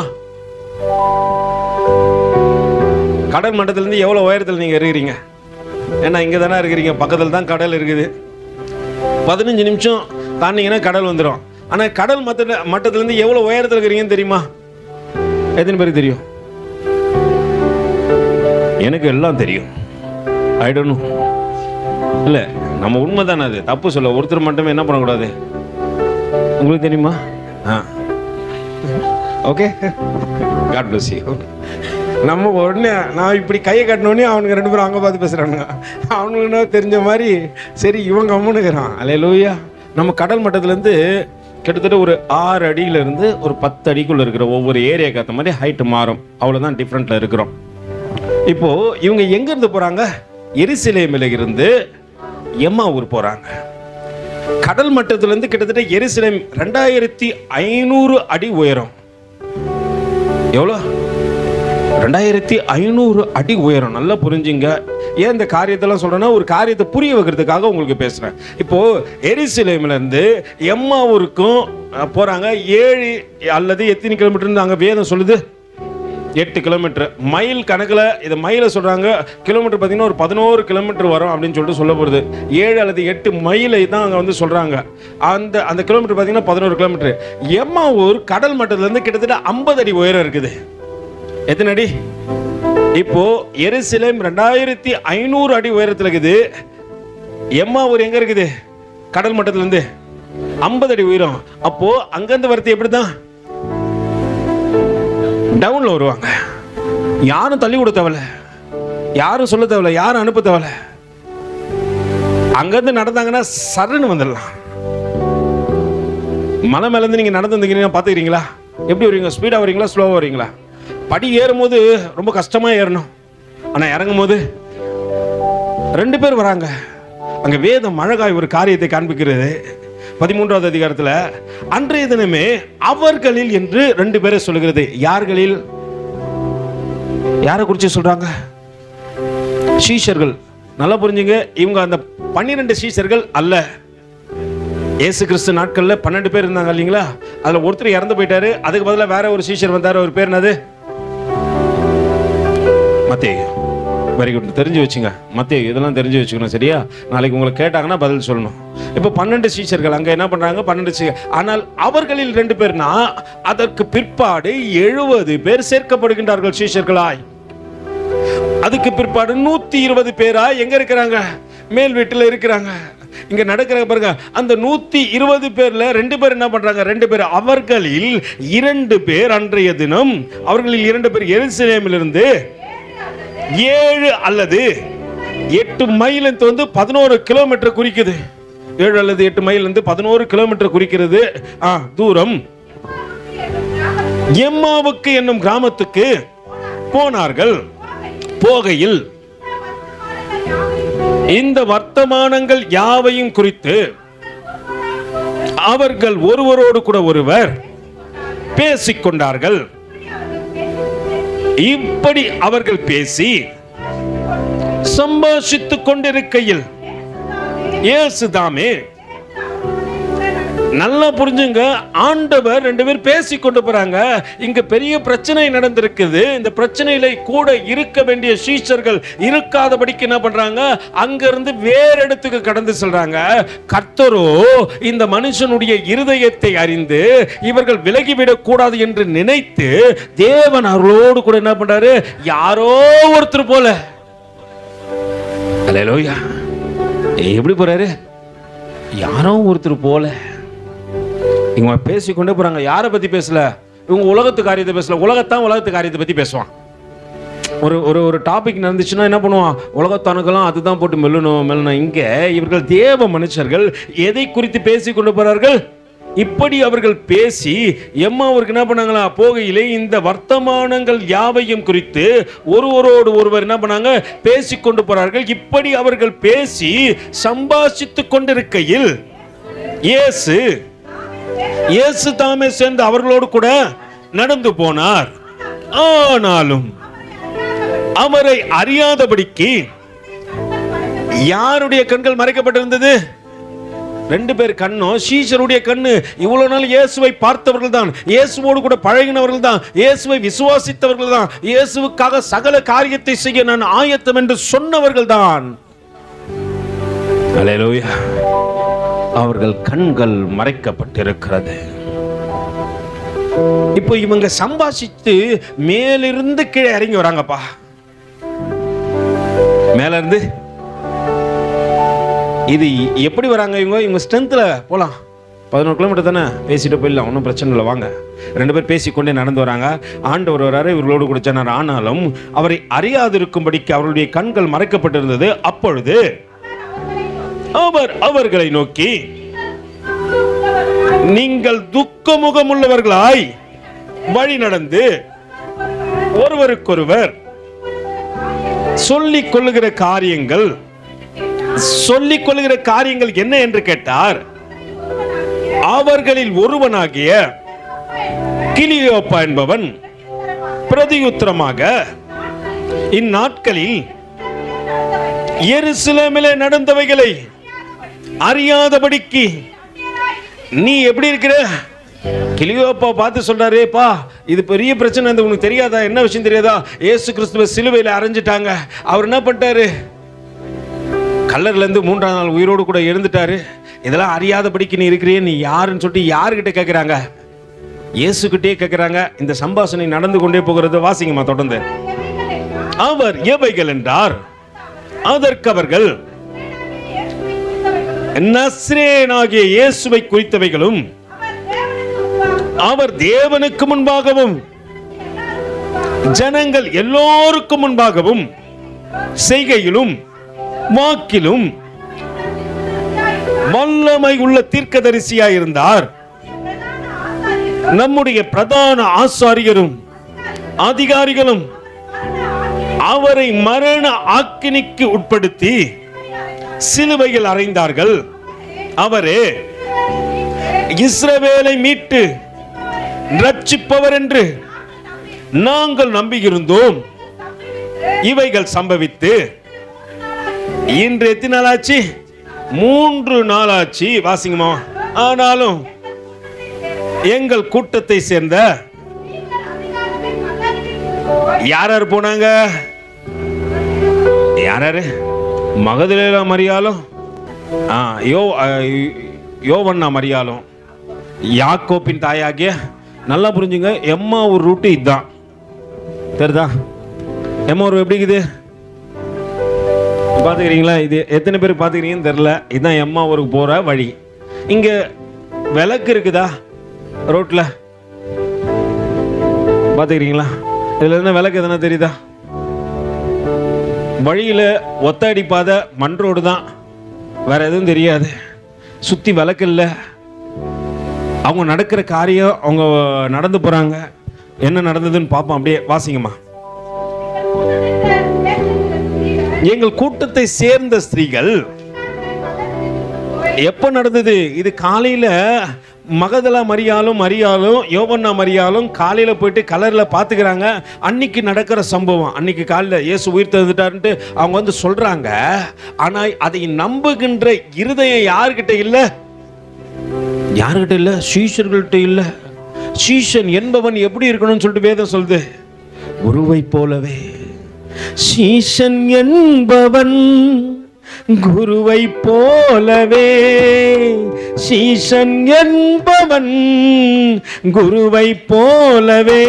தனக்காய் வாழாமல் தன்னையும் தருவானே. தனக்காய் சம்பவம் நடக்குது. சம்பவத்தை பார்த்து வந்து காலையில சொல்றாங்க. ஆனா அதை கேட்ட இவர்கள் இருதயம் மாற்றம் அடையல. அவங்க மறுபடியும் தேவனை விட்டு தூரம் போறாங்க. நல்லா புரிஞ்சுக்கொள்ளுங்க. இது ஆவிக்குரிய ஸ்ட்ரென்த்தா, மாம்சத்துக்குரிய ஸ்ட்ரென்த்தா? இது உள்ள யார் இல்ல? ஆவியானவர் இருந்தா இவங்க என்ன பண்ணிருக்க மாட்டாங்க, போயிருக்க மாட்டாங்க. ஆவியானவர் இருந்தா இயேசுவானவர் யார் என்பது தெரிஞ்சிருக்கும். என்னன்னு போகும்போது இயேசுப்பா பேசுறாரு, இது தெரியல. அது இல்லாதபடிக்கு காலைல மரியாள் போய் பார்த்துட்டாங்க. கூட யோவன்னா மரியாள் இருக்கிறாங்க. மரியாளுடைய இயேசு கிறிஸ்துவுடைய சித்தி அவங்க தான். யோவன்னா மரியாள் வந்து யாரு? இயேசு கிறிஸ்துவுடைய சித்தின்னுவாங்க. அவங்க இருக்கிறாங்க. எல்லாரும் போய் பார்க்குறாங்க. காலைல கல்லறை காலியாக இருக்குது. வைத்த இடத்துல கர்த்தரை காணோம். கர்த்தரை காணாதபடிக்கு கர்த்தர் உயிரோடு கூட எழுந்தார் என்று சொல்லத்தக்கதாக தேவ தூதர்களால் கேட்கப்பட்டதை வந்து சொல்லுகின்றார்கள். சீஷர்கள் நம்பவில்லை. நடக்கின்ற காரியத்தை அவர்கள் சம்பாஷிக்கிறார்கள். வாசிங்கம்மா. அவருடைய சரீரத்தை காணாமல் திரும்பி வந்து அவர் உயிரோடு இருக்கிறார் என்று சொன்ன தேவ தூதரை தரிசித்தோம் என்று சொல்லி எங்களை என்ன பண்ணாங்க? பிரமிக்க பண்ணாங்க. அப்பொழுது எங்களில் சிலர் கல்லறை இடத்திற்கு போய் ஸ்திரீகள் சொன்னபடியே கண்டார்கள், அவரையோ காணவில்லை என்றார்கள். அப்பொழுது அவர் அவர்களை நோக்கி, நீங்க யாரும் நம்பல என்பதற்காக ஆண்டவர் வந்து இங்க பேசுறாரு. அப்பொழுது எம்மா ஊருக்கு போறாங்களா சீஷர், அவரிடத்துல இயேசு சொல்றப்பா தீர்க்க தரிசனம் சொல்லி இருக்கிறது, அதுவும் உங்களுக்கு விளங்கலையா? மாம்ச சிந்தையில் இருக்கிற மனிதர்களே, எது உனக்கு விளங்க மாட்டேங்குது? எது உனக்கு புரிய மாட்டேங்குது? எதற்காக உன் ஸ்ட்ரென்த்தை கொண்டு நீ ஓடிக்கொண்டிருக்கிற? உன் வலிமையை எங்கே காட்ட வேண்டும் என்று நினைக்கின்றாய்? இங்கே நடக்கின்ற காரியத்தை பாருங்கள். ஆண்டவர் அங்க அழகா சொல்றார். அப்பொழுது அவர் அவர்களை நோக்கி, தீர்க்கதரிசிகள் சொன்ன யாவையும் விசுவாசிக்கிறதற்கு புத்தி இல்லாத எப்படியாப்பட்ட இருதயம் உள்ளவர்கள், மாம்ச சிந்தை உள்ளவர்களை குறித்து இயேசுவானவர் சொல்றாரு, மந்த இருதயம். அல்லேலூயா. இயேசு உயிர் தெழுந்தார் சொன்னாங்கன்னா நீ என்ன பண்ணணும்? விசுவாசிக்கணும். இன்னைக்கும் நம்புறோம் அவர் உயிரோடு கூட இருக்கிறார். அவர் நம் மத்தியிலே உலாவுகின்றார். நம் சகல காரியத்தையும் அவர் அறிந்திருக்கிறார். அவர் நம்ம விட்டு விலகுவதும் இல்லை, நம்மள கைவிடுவதும் இல்லை. அதனால தான் ஸ்தேவானுக்குள்ள ஒரு ஸ்ட்ரென்த் இருந்துச்சு. அவன் பார்வையெல்லாம் பரலோகத்துக்கு நேராக இருந்துச்சு. அல்லேலூயா. பக்கத்தில் கைப்பிடிச்சு கொள்ளுங்க. நீங்க எங்க பாக்குறீங்க? விண்ணை விட்டுவன் கண்ணை அகற்றிடேன், விண்ணை விட்டு என் கண்ணை அகற்றிடேன், மண்ணின் வாழ்வையும் கொப்பையென்கிறேன், மண்ணின் வாழ்வையும் கொப்பையென்கிறேன். விண்ணின் வார்த்தைக்கு என்னை தருகிறேன், உண்மை உள்ளவன் என்று அழைத்தீர். விண்ணின் வார்த்தைக்கு என்னை தருகிறேன், உண்மை உள்ளவன் என்று அழைத்தீர். அல்லேலூயா, அல்லேலூயா, அல்லேலூயா அல்லேலூயா Hallelujah, hallelujah, அல்லேலூயா கிறிஸ்து இவ்விதமாய் பாடுபடவும் நமக்காக மகிமையில் பிரவேசிக்கவும் வேண்டியதில்லையா என்று சொல்லி மோசே முதல் சகல தீர்க்கதரிசிகளும் எழுதின வேத வாக்கியங்கள் எல்லாம் தம்மை குறித்து சொல்லியவைகளை அவர்களுக்கு என்ன பண்றாரு? யார் வந்து சொல்லி கொண்டிருக்கிறது? இயேசு மாணவரே வழி தப்பி போகிற சீஷரிடத்துல பேசுகிறார். அவங்க ஓன் வலிமையில, அதாவது ஓன் ஸ்ட்ரென்த்ல என்ன பண்றாங்க? நம்ம போயிட்டா சரியாயிடும் நினைச்சு போய் கொண்டிருக்கிறாங்க. அவர் சகல காரியத்தையும் சொல்லி கொண்டிருக்கிறார். அங்கே மாலையும் நெருங்கி கொண்டிருக்கிறது. வாசிங்கம்மா. அத்தருணத்தில் நாங்கள் போகிற கிராமத்துக்கு சமீபமானார்கள். அப்பொழுது அவர் அப்புறம் போகிறவர் போல காண்பித்தார். அவர்கள் அவரை நோக்கி, நீ எங்களுடனே தங்கியிரும். எப்படி ஆச்சு? இப்போ ஒரு கிராமத்துக்கு போய் சாயங்காலம் ஆயிடுச்சுன்னா அந்த சூழ்நிலை எப்படி இருக்கும்? பட்டணம் போல இருக்காது. பட்டணத்துல வெளிச்சம் இருக்கும், யாராவது ஜனங்க நடந்து போவாங்க. கிராமத்துக்கு எத்தனை பேர் போய்க்கிறீங்க? ரொம்ப ஒரு 24 வருஷத்துக்கு முன்னாடி நான் ஒரு கிராமத்துக்கு போனேன், எங்க பாட்டி ஊருக்கு. எங்கள் வீட்டம்மா கல்யாணம் ஆகி ஃபஸ்ட் டைம் கூட்டும் போகிறேன். எனக்கு ஊர் தெரியாத மறந்துட்டேன். சின்ன வயசில் எங்கள் அப்பா கூட போந்து இப்போது நான் போகிறேன். 24 வருஷத்துக்கு முன்னாடி எப்படி இருக்குன்னு கொஞ்சம் இமேஜினேஷன் பண்ணி பார்த்துங்க. இப்போ போடலாங்க கிடையாது, அங்கே கரண்ட்டே கிடையாது. கரண்ட் இருக்குது, ஊருக்குள்ளே போனால் தான் கரண்ட் இருக்கும். நாங்கள் போக சொல்ல கரும்பு தோப்பு வழியெல்லாம் தாண்டி போகணும். 2 சைடும் கரும்பு தோப்பு. நான் போயிட்டே இருக்கிறேன். நானே அப்போ தான் நாங்கள் புதுசாக அந்த கிராமத்தை தேடி போகிறோம். போனேன், ஆனால் ஞாபகம் எல்லாம் மறந்துட்டேன். ஒரு 7-8 கிலோமீட்டர் நடக்கணும். 2 சைடும் வெளிச்சம் கிடையாது, நில வெளிச்சம் மட்டும்தான். நைட்டில் அப்படியே நடந்து போயின்னு திடீர்னு பார்த்தா இந்த கரும்பு தோப்புக்கு நடுவில் ஒரு மனுஷன் படுத்துட்டு இருக்கிறான். நாங்கள் போகிறோம், நாங்கள் 2 பேர் தான் போகிறோம், வேறு யாரும் கிடையாது. எங்களுக்கு முன்னாடியும் ஆள் கிடையாது, எங்களுக்கு பின்னாடியும் ஆள் கிடையாது. இப்போ நடந்து போகும்போது ஒரு மனுஷன் படுத்துனுக்கிறான். என் மனசில் என்ன தோணுது? நம்ம நிறைய சினிமாலாம் பார்ப்போம் இல்லைங்களா? இப்போது கல்யாணம் வர புது கல்யாணம், இதில் வேறு காதலிச்ச மனைவி வேறு. நம்ம என்ன பண்ணக்கூடாது? நம்மளுக்கு அப்பயே என்ன பண்ணுவோம்? கொஞ்சம் ஈர்ப்பு அதிகமாக இருக்கும் இல்லையா? இப்போது எனக்கு என்ன தோணுதுன்னா, இந்த அம்மா இங்கே நிறுத்திட்டு நம்ம அங்கே போய் அந்த ஆள் யாருன்னு பார்க்க சொல்ல ஒரு 4-5 பேர் வந்து நம்மளை சுற்று போட்டுக்குன்னா, அல்லேலூயா. இதெல்லாம் பாருங்கள், இதெல்லாம் இமேஜினேஷன் அந்த நேரத்தில் தோணுது. ஏன்னா இருட்டு வேலை, கொஞ்சம் கவனிங்க, இருட்டு வேலை நம்மளுக்கு தோணுது. இப்போ இன்னொரு விஷயம் என்ன தோணுது? நம்ம அங்கே போய் அவனை எழுப்புற நேரத்தில் இந்த அம்மாவை யாருன்னா தூக்கின்னு போயிட்டாங்கன்னா, 2வது ஆப்ஷன் பாருங்க. ஒன்று சண்டை போடணும்னு ஒரு முடிவு, 2வது நம்ம சண்டை போட்டுன்னு போது, ஏன்னா நம்ம பார்த்து இன்னத்தை பார்த்து பழக்கப்பட்டோம். நிறைய சினிமா பார்த்து நம்மளுக்கு எப்பவுமே ஹீரோ ரேஞ்சு தான். ஆனால் தர்மடி வாங்கணும்னு நமக்கு தெரியாது எங்கே போனாலும். அல்லேலூயா. இப்போ இதெல்லாம் சிந்திச்சுனே என்ன பண்ணுறேன்? போனாலும் இந்த அம்மாவை கை பிடிச்ச கூட்டின்னு போயிடலாமா? கூட கையை பிடிச்சி கூட்டின்னு போயிட்டு படுத்துட்டு இருக்கிற அந்த ஆளை பார்த்து சும்மா கால் அப்படி தட்டி விடுறேன். அவர் ஃபுல் போதையில் பத்துனுக்கிறாரு. எனக்கு ஒரு சைடு உயிரே வந்த மாதிரி ஆயிடுச்சு. ஒன்றும் இல்லை போல இருக்கு, யாரும் இல்லைன்ட்டு அவங்கள தாண்டி கூட்டின்னு வந்து எங்கள் ஆயா ஊர் தெரியல. எனக்கு இருட்டு, ரொம்ப இருட்டு. ஃபஸ்ட்டு ஒரு கிராமத்துக்குள்ளே வரும். அந்த காலனியில் வந்து கேட்குறோம். அவங்க கேட்டோன்னு சொல்கிறாங்க, இன்னும் ஒரு 4-5 கிலோமீட்டர் போனோம்பா, அப்போ தான்ப்பா வந்து அந்த ஊர் வரோம் அப்படின்னு சொல்லிட்டு, வந்தவாசி உள்ள மேல்மா காலனி வரோம் அப்படின்னு சொல்லிட்டு சொல்கிறாங்க. நாங்கள் உள்ளே போகிறோம். உள்ளே போனதுக்கப்புறம் எங்கள் பாட்டி உட்காந்துக்குது, அதெல்லாம் வரைச்சு. ஆனால் இந்த நாட்கள் போல் 2000 வருஷத்துக்கு முன்னாடி எம்மா ஊர் எப்படி இருந்து காண்பிக்கிறார். இப்போ காண்பிக்கிற இயேசு மாணவர் அங்கே என்ன பண்ணுறாங்க? வாங்கப்பா, சாயங்காலம் ஆயிடுச்சு, எங்களோடு கூட இருங்க.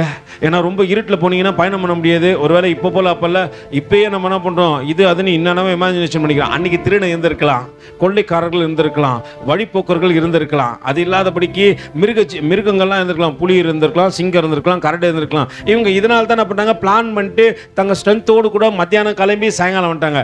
இயேசுவை கூப்பிடுகின்றார்கள். நல்லா புரிஞ்சுங்க. அவங்க வந்த இடம் வேற, ஸ்லோப்ல இருந்து கீழே இறங்கி வந்துக்கிறாங்க. அதனால ரொம்ப ஈஸியாக வந்துருக்குறாங்க. இதெல்லாம் ஓன் ஸ்ட்ரென்த்தை காட்டுது. இல்லைங்களா? நடக்கிற காரியத்தை பாருங்க, அப்படியே வாசிங்கம்மா. அவர்கள் அவரை நோக்கி, நீ எங்களுடனே தங்கிரும், சாயங்காலம் ஆயிற்று, பொழுதும் போயிற்று என்று அவரை வருந்தி கேட்டுக்கொண்டார்கள். அப்பொழுது அவர் அவருடனே தங்கும்படி உள்ளே போனார்.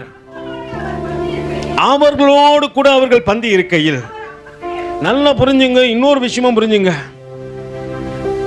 இஸ்ரவேல் ஜனங்களுக்குள்ள ஒரு பிரதானமான காரியம் இருந்துச்சு. அப்பத்தை யார் பிடணும் தெரியுங்களா? யார் பிடணும் சொல்லுங்க? அந்த வீட்டு தலைவன் தான் அப்பத்தை பிட்டு கொடுக்கணும். அது அவங்களுடைய முறைமை. எந்த வீட்டில் போனாலும் என்னதான் செய்யணும்? ஒரு வீட்டில் ஒருவேளை நீங்கள் சொல்லலாம், பிரதர் அங்கே ஆண் இல்லாமல் இருந்திருக்கலாம், இவர் தான் ஆணாக இருந்திருக்கலாம். எம்மா ஒரு ஷீஷர்கள் தான் சொன்னாங்க, ஷீஷிகள்னு சொல்லப்படல. சப்போஸ் அங்கே ஆண்கள் இருந்திருந்தா அந்த வீட்டில் அந்த அம்மா என்ன தெரியுமா சொல்லிப்பா, வீட்டில் ஆண்கள் இல்லை, நீங்கள் பக்கத்தில் எங்கன்னா போயிடுங்க அப்படின்னு சொல்லிட்டு சொல்லியிருக்கலாம். அப்போ ஆண்கள் இருந்திருக்கிறாங்க. ஆனால் அங்கே போய் அவர் ஏன் சொல்லுங்க அப்பத்தை பிட்டாரு? இதெல்லாம் நம்ம தியானிச்சு இருக்க மாட்டோம். ஏன் அப்பத்தை பிட்டாரு? நினைவு கூறுது மட்டும் இல்ல, அவர் எதை தெரியுமா சொல்ல விரும்புறாரு? இந்த வீட்டில் நான் தான் தலைவன். எல்லா தேவனை அறிந்த தேவ பிள்ளைகளுடைய வீட்டில் நீங்க நினைக்கிறீங்க இவர் தான் தலைவர், இவர் தான். இல்ல இல்ல இல்ல, கர்த்தரை அறிந்து கொண்ட வீட்டிலே கர்த்தர் தான் அந்த குடும்பத்தின் தலைவராக இருக்கிறாரு. அதை அவர் உறுதிப்படுத்த எம்மா ஒரு சீஷருக்கு சொல்ல விரும்புறாரு. எப்பா, இன்ன வரைக்கும் உங்க வாழ்க்கையில தலைமை பொறுப்பேற்றி உங்களை நடத்தி வருகிறவர் நான் தான். உங்களை என்னைக்கு நான் என்ன பண்ண மாட்டேன். நீ மாம்ச சிந்தையில கடந்து போகின்றாய். அந்த காரியம் நடக்கும்போது என்ன நடக்க தெரியுமா? வாசிங்கம்மா. அவர்களோடு அவர் பந்தி இருக்கையில் அவர் அப்பத்தை எடுத்து ஆசீர்வதித்து அதை பிட்டு அவர்களுக்கு கொடுத்தார். அப்பொழுது அவர்களுடைய கண்கள் நாச்சி திறக்கப்படுது. இந்த மாதிரி பிட்டு கொடுத்தது யாரு? இப்பதானே இந்த காரியம் நடந்தது. கடந்த வியாழக்கிழமை, சரி ஆமா, கடந்த வியாழக்கிழமை இரவு தான் இந்த காரியம் நடக்குது. வியாழக்கிழமை நைட்டு ஆண்டவர் வர்றாரு, எல்லாரும் விட்டு பந்தி இருக்கணும்பா, ஒரு இடத்த ஆயத்தப்படுத்து. அன்னைக்கு நைட்டு போறாரு, ஒரு அப்பத்தை எடுத்து அதை என்ன பண்ண, ஸ்தோத்திரம் பண்ணி பிட்டு, இதை வாங்கி புசியுங்கள், இது உங்களுக்காக பிற்கப்படுகிற என்னுடைய சரீரம் என்று சொன்ன காரியம் எப்ப நடக்குது? கடந்த வியாழக்கிழமை தான் நடந்தது. ஞாயிற்றுக்கிழமை காலையில தேவன் உயிரோடு கூட இறந்துட்டாருன்னு சொல்லப்படுது. அன்னைக்கு மத்தியானம், அன்னைக்கு பரிசுத்த ஓய்வு நாள் என்று சொல்லப்படுது. அன்னைக்கு அவர்கள் கடந்து வந்தார்கள். இந்த சம்பவம் ரொம்ப நாள் நடக்கலப்பா, கிட்ட டேஸ் கணக்கு தான், நாள் கணக்கில் தான் நடந்த விஷயம். இது அவர்கள் உடனே புரிந்து கொள்கிறாங்க. அவங்களுக்கு உடனே அவங்க மனக்கண்கள் திறக்கப்படுகிறது. இது போல என்னிடத்தில் செய்த ஒருவர் உண்டானால் அவர் இயேசுவானவர் மட்டுமே. அது வரைக்கும் அவங்க கண்களுக்கு யாரு தெரியல, இயேசு என் பக்கத்துல தான் இருக்கிறாரு. நிறைய பேருக்கு இயேசு பக்கத்துல இருந்தாலும் தெரிவது இல்லை. அவங்க நினைக்கிறாங்க அவர் எங்கேயோ இருக்கிறாரு. உள்ள சகைக்கு தெரியும், இயேசுக்கு என்ன நல்லா தெரியும்ட்டு. ஹல்லேலூயா. அவர் என்ன தெரியுமா பண்ணாரு? அவரை நான் பார்க்கணும், அவர் என்ன பார்த்துட்டே இருக்கிறாருன்னு எனக்கு நல்லா தெரியும். அதனால தான் காட்டத்தி மரத்துக்கிட்ட வரும்போது அவர் என்ன பண்ணிட்டாரு? சகவே பார்த்துனே தானே இருக்கிறார் ஆண்டவர். நம்ம நினைக்கிறோம், பிரதர் நான் எங்கேயோ இருக்கிறேன், பிரதர் என் சூழ்நிலை எப்படி இருக்குது, என் பிரச்சனை எப்படி இருக்குது அப்படின்னு நீ நினச்சி வந்த. கர்த்தர் சொல்றார், நான் உன்னை பார்த்துட்டே தான் இருக்கிறேன். நீ எங்கே இருக்கிறேன்னு தெரியும், என்ன சூழ்நிலை இருக்கிறேன்னு தெரியும், என்ன காரியம் என்பது தெரியும், ஆனால் நான் உன்னை பார்த்துட்டே தான் இருக்கிறேன். அதனால தான் தேவன் என்ன பண்ண தெரியுமா? காட்டத்தி மரம் கிட்ட வரும்பொழுது நின்று உயர பார்த்து சொன்னாராம், சகைவே இறங்கி வா, இன்று உன் ராத்திரியில உன் வீட்டில நான் என்ன பண்ண போறேன், தங்க போறேன்னு சொன்னாராம். ஹல்லேலூயா. நம்ம நினைக்க கூடாது நம்மளை பத்தி கர்த்தருக்கு தெரியாது நினைக்காத, உன் பக்கத்திலேயே தான் இருக்கிறாரு. யாரோ இயேசு எப்படிப்பட்டவரோ, யாரோ இயேசு எப்படிப்பட்டவரோ, அழகான தேவனோ, என்னை ஆளும் தேவனோ, என்னை ஆளும் தேவனோ. ஆண்டவருக்கு எல்லார குறிச்சு நல்லா தெரியும், நம்மளுக்கு தான் ஆண்டவர் குறிச்சு தெரியாது. நம்ம தூரத்துல இருந்தா நினைப்போம், ஆண்டவர் என்ன பார்க்கறாரா? ஆண்டவருக்கு நல்லா தெரியும், உன்னை பார்த்துட்டே இருக்கிறாரு. உன் என்ன ஏக்கெல்லாம் தெரியும், நீ வழி நடத்துகின்ற வழியெல்லாம் அவருக்கு தெரியும். எந்த தீங்கும் வராதபடிக்கு உன்னை பாதுகாக்கிறவர் அவரே. அல்லேலூயா. அவர் திட்டத்திற்கு உன்னை பயன்படுத்தினவர் அவரே. அழைத்த ஆண்டவர் உண்மை உள்ளவர் ஒரு நாளும் கைவிட மாட்டார். நீ சிங்க கபியிலே போடப்பட்டாலும் சிங்கங்கள் உன்னை சேதப்படுத்தாதபடிக்கு உன்னை காக்கின்றவர் அவர் அல்லவா. அன்னைக்கு மோசே போயிட்டாருன்னு சொல்லிட்டு யோசுவா துக்கத்தோடு கூட நிற்கிறாரு. யோசுவா பார்த்து சொல்றாருப்பா, நான் மோசையோடு கூட இருந்ததை போல உன்னோடு கூட இருப்பேன். நீங்க நினைச்சிடாதீங்க ஐயோ ஆண்டவர் விட்டு போயிட்டாரு. கர்த்தர் உன்னோடு கூட கடைசி நாட்கள் வரைக்கும் இருப்பாரு. அல்லேலூயா. அங்கே நடக்கின்ற சம்பவத்தை பாருங்க. அவர் அங்கே அப்பத்தை பிட்டு கொடுத்த மாத்திரத்திலே அவர்களுடைய கண்கள் திறக்கப்பட்டு உடனே அவர் என்ன ஆயிட்டாரு? அவர் செய்ய வேண்டிய காரியம் தான். இப்போ மறைஞ்சு போனோடனே அடுத்த நிமிஷம் என்ன நடக்குதுன்னு பார்த்துருவோம். அப்பொழுது அவர்கள் ஒருவரை ஒருவர் நோக்கி, வழியிலே அவர் நம்முடனே பேசி வேத வாக்கியங்களை நமக்கு விளங்க காட்டின போது நம்முடைய இருதயம் நமக்குள்ளே கொழுந்து விட்டு எரியவில்லையா என்று சொல்லிக்கொண்டு அந்த நேரமே எழுந்திருந்து, நல்லா புரிஞ்சுங்க, அந்த நேரமே எழுந்திருந்து எருசலேமுக்கு திரும்பி போய், நல்லா புரிஞ்சுங்க 11 இப்போ அப்ப 50 அடி உயரத்திலிருந்து 2500 அடி உயரம் ஏறி போனா அது ஓன் ஸ்ட்ரென்த்ல முடியாது. 2500 அடியில இருந்து 50 அடி இறங்கி வந்துடலாம் பிரதர், அது ஓன் ஸ்ட்ரென்த்ல நான் செஞ்சிருவோம் பிரதர்.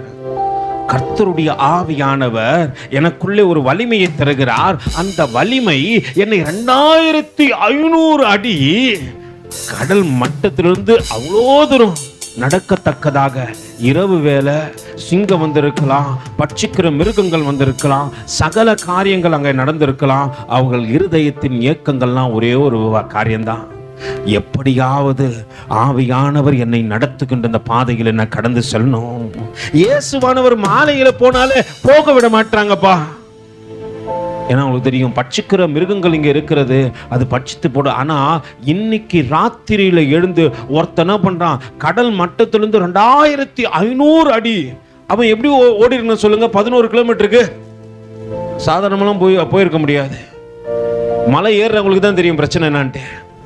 இறங்கும் போது ரொம்ப ஈஸி, ஏறும் போது எப்படிதான் ஏறணும், ரொம்ப கடினத்தோடு மூச்சு இறைக்க ஓடி இருக்கணும் இல்லையா? 11 கிலோமீட்டர் ஓடுறான், மூச்சு இறைக்க ஓடுறான், மேலே ஏறி ஓடுறான்.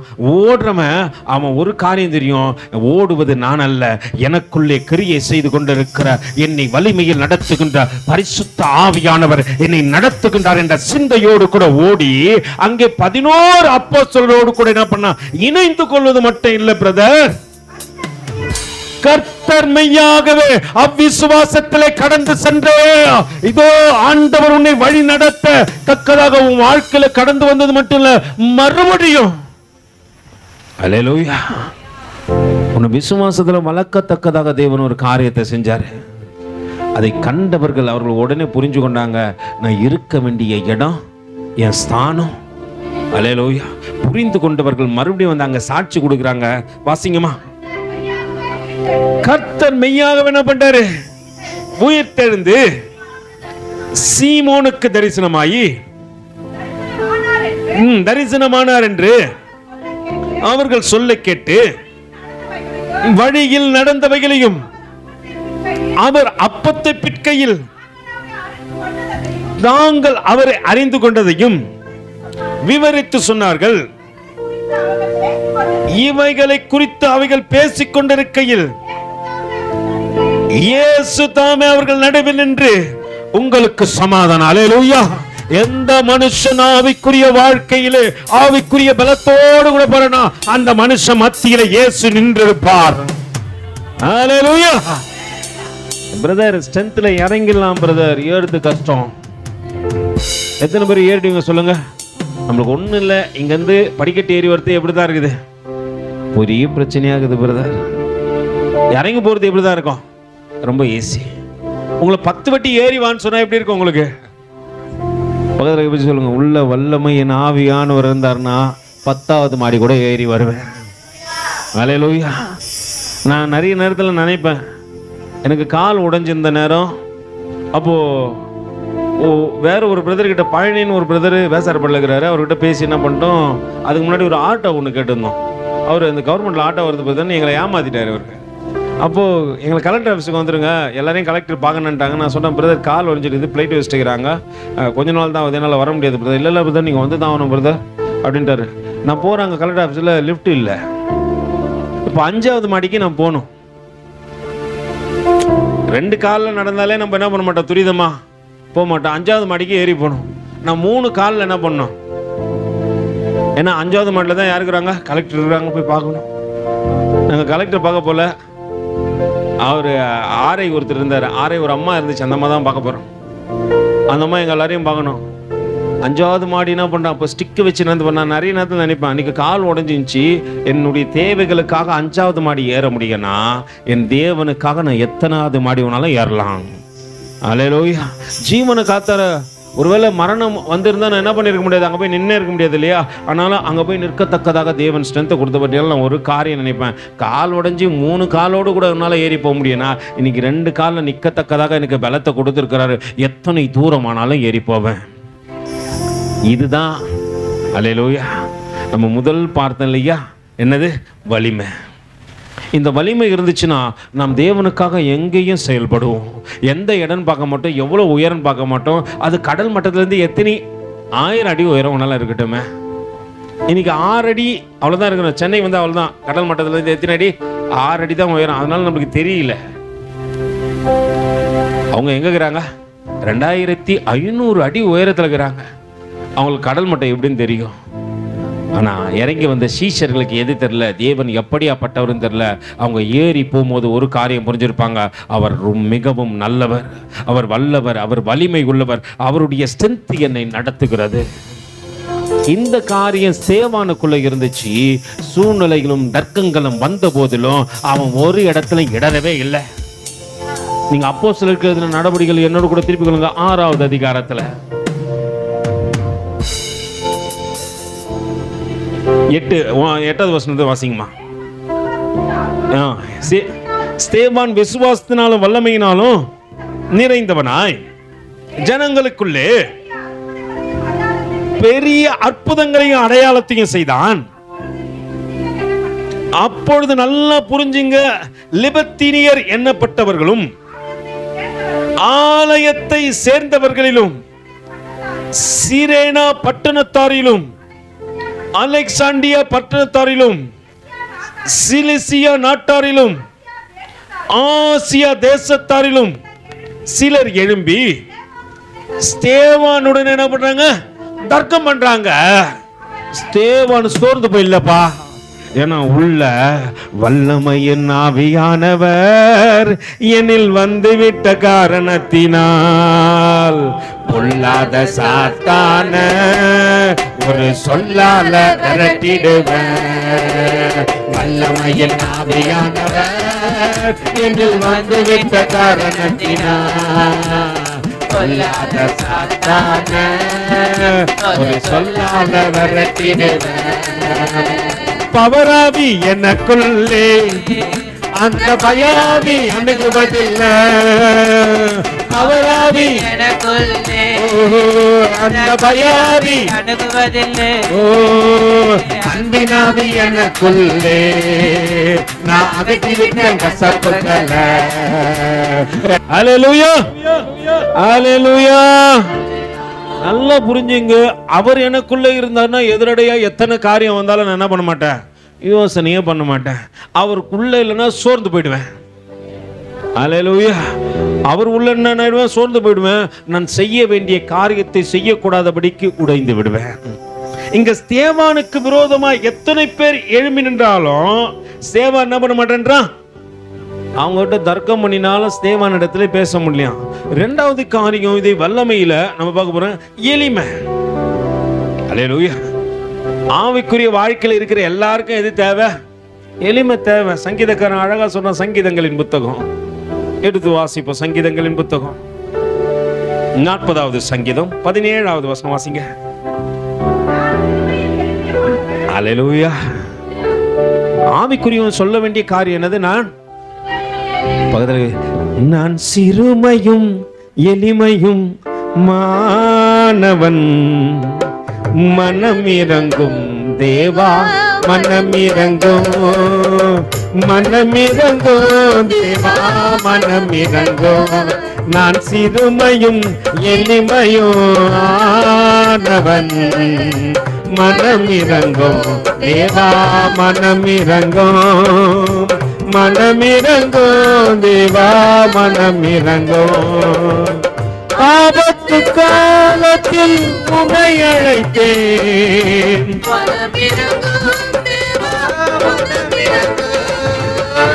ஆபத்து காலத்தில் உன்னை அழைத்தேன்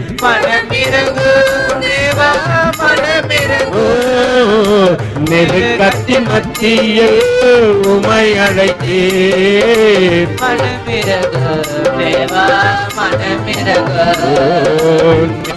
சங்கீதக்காரன் அழகா சொல்றான், நான் சிறுமையோ அதனாலதான் தேவன் இருதயத்துக்கு ஏற்றவன் அவனை தெரிஞ்சு கொண்டார். எந்த மனுஷன் வல்லமை அப்படின்ற காரியத்துக்குள்ள எளிமையோ இருக்குதுப்பா, சிம்பிளா இருக்கணும். தாவீது பாருங்களேன், தேவனுக்கு எதனா ஒண்ணுன்னா ஈசனை போல என்ன பண்றாரு, இறங்கி ஆடவும் நான் தயார். எல்லாத்துக்காகலாம் ஆட மாட்டேன், நம்மால் எல்லாத்துக்கும் ஆடும், இங்கேயும் ஆடும். அல்லேலூயா. அது மாம்ச சிந்தை, ஆவிக்குரிய சிந்தை. கர்த்தருக்காக மட்டும்தான் ஆடுவேன். எதை செஞ்சாலும் இதுக்கு தான் செய்வேன், கர்த்தருக்காக மட்டும்தான் செய்வேன். அங்கே வேதம் அழகா சொல்கிறது, எளிமையை குறித்து சங்கீதக்காரன் அழகா சொன்னான், நான் சிறுமையும் எளிமையுமானவன் கர்த்தரோ. அந்த மனுஷன் ரொம்ப சிம்பிளா இருக்கிறானோ, இங்க பெருமை காட்டக்கூடாது. பெருமை காட்டினா யாரும் இருக்க மாட்டாங்க.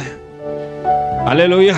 பெருமை உள்ளவனுக்கு தேவன் தாழ்மை உள்ளவனையோ கிருபை அளிக்கிறார். அதனால்தான் எளிமை ரொம்ப முக்கியம் என்பதை இங்கு புரிந்து கொள்ளத்தக்கதாக ஆண்டவர் பேசுகிறார். இன்னொரு வசனத்தை வாசிப்போம். செப்பனியாக்கு எழுதின நிருபம் 3வது அதிகாரம் 12வது வசனம் வாசிங்க பார்க்கலாம். செப்பனியா 3:12.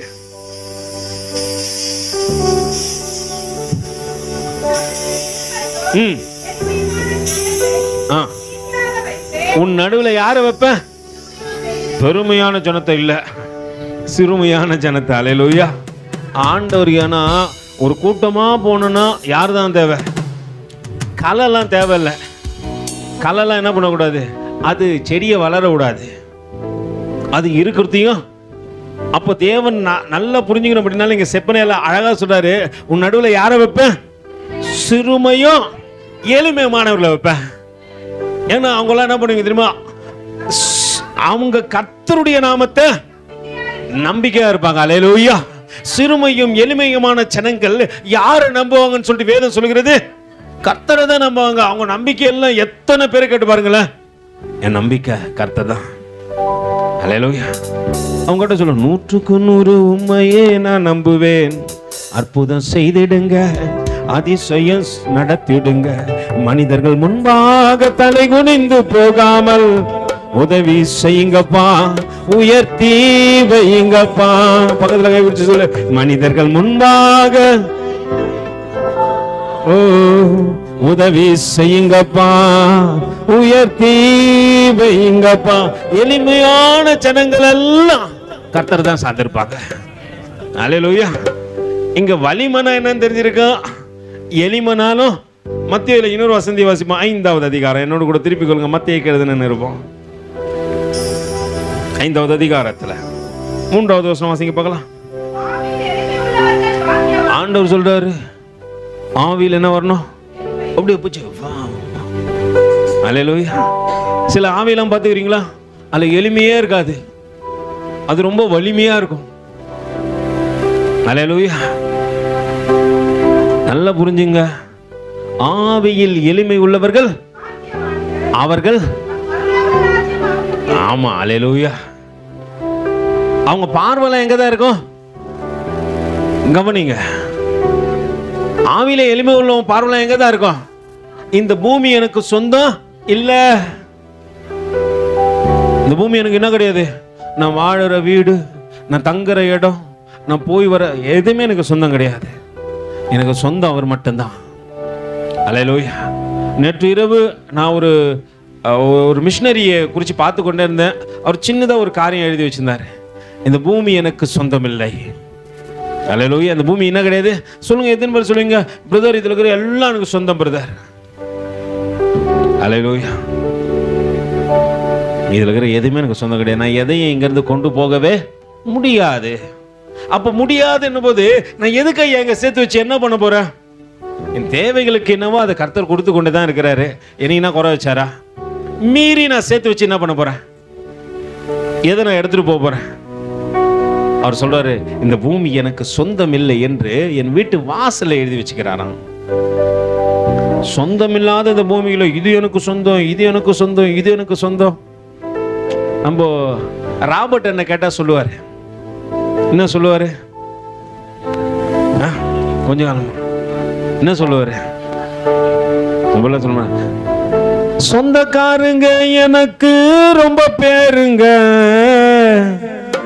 இயேசு அப்பா அன்பினிலே வந்து பாருங்க, இதயத்தை தந்து பாருங்க, அம்மா வந்து பாருங்க, ஐயா கொஞ்சம் கேளுங்க, அல்லேலூயா பாட்டுக்காரங்க, நாங்கள் எல்லாம் இயேசப்பாக்கு சொந்தக்காரங்க, அல்லேலூயா பாட்டுக்காரங்க, நாங்கள் எல்லாம் இயேசப்பாக்கு சொந்தக்காரங்க, எனக்கு ரொம்ப பேருங்க, இயேசப்பா அன்பினிலே வந்து பாருங்க, இதயத்தை தந்து பாருங்க.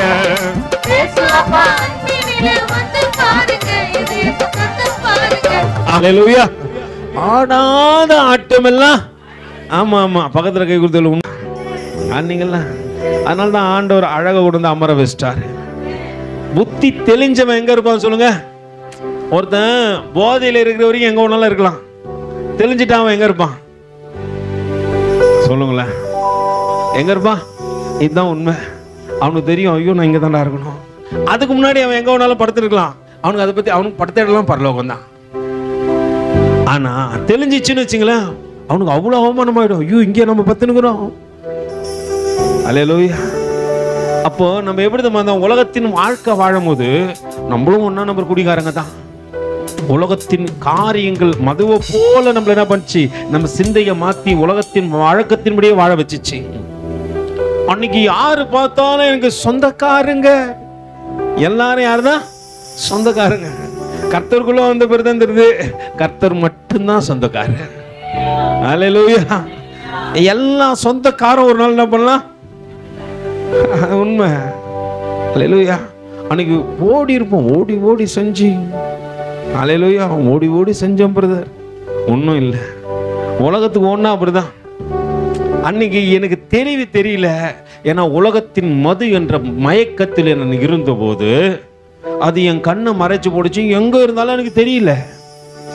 ஆனா இன்னைக்கு தெளிவடைஞ்ச பிறகு ஆஹா இதுதானே என் வீடு, இதுதான் என்னுடைய ஸ்தானம் அப்படின்னு தெரிந்து கொண்ட பிற்பாடு இப்போ நான் என்ன பண்ண மாட்டேன்றேன், அதுக்கு துரிதமா என் காலை வைக்க மாட்டேன். 10 வாட்டி யோசனை பண்றேன், போலாமா வானாவா, செய்யலாமா செய்யக்கூடாதா, கர்த்தாவே நீ பதில் சொல்லும் அடியேன் கேட்கிறேன்.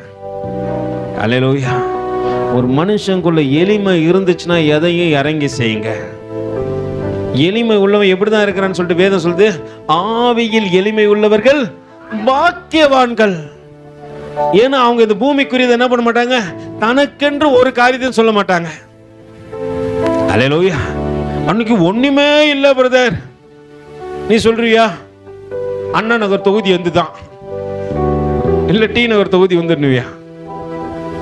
அல்லேலூயா. அன்னைக்கு ஒன்றும் இல்லாத போது உன்னை உயர்த்தினவர் கர்த்தர் மட்டும்தானே. இன்னைக்கு நம்ம கிட்ட இது எந்து அது எந்து ஊர்ல பாதி யாருது தான்.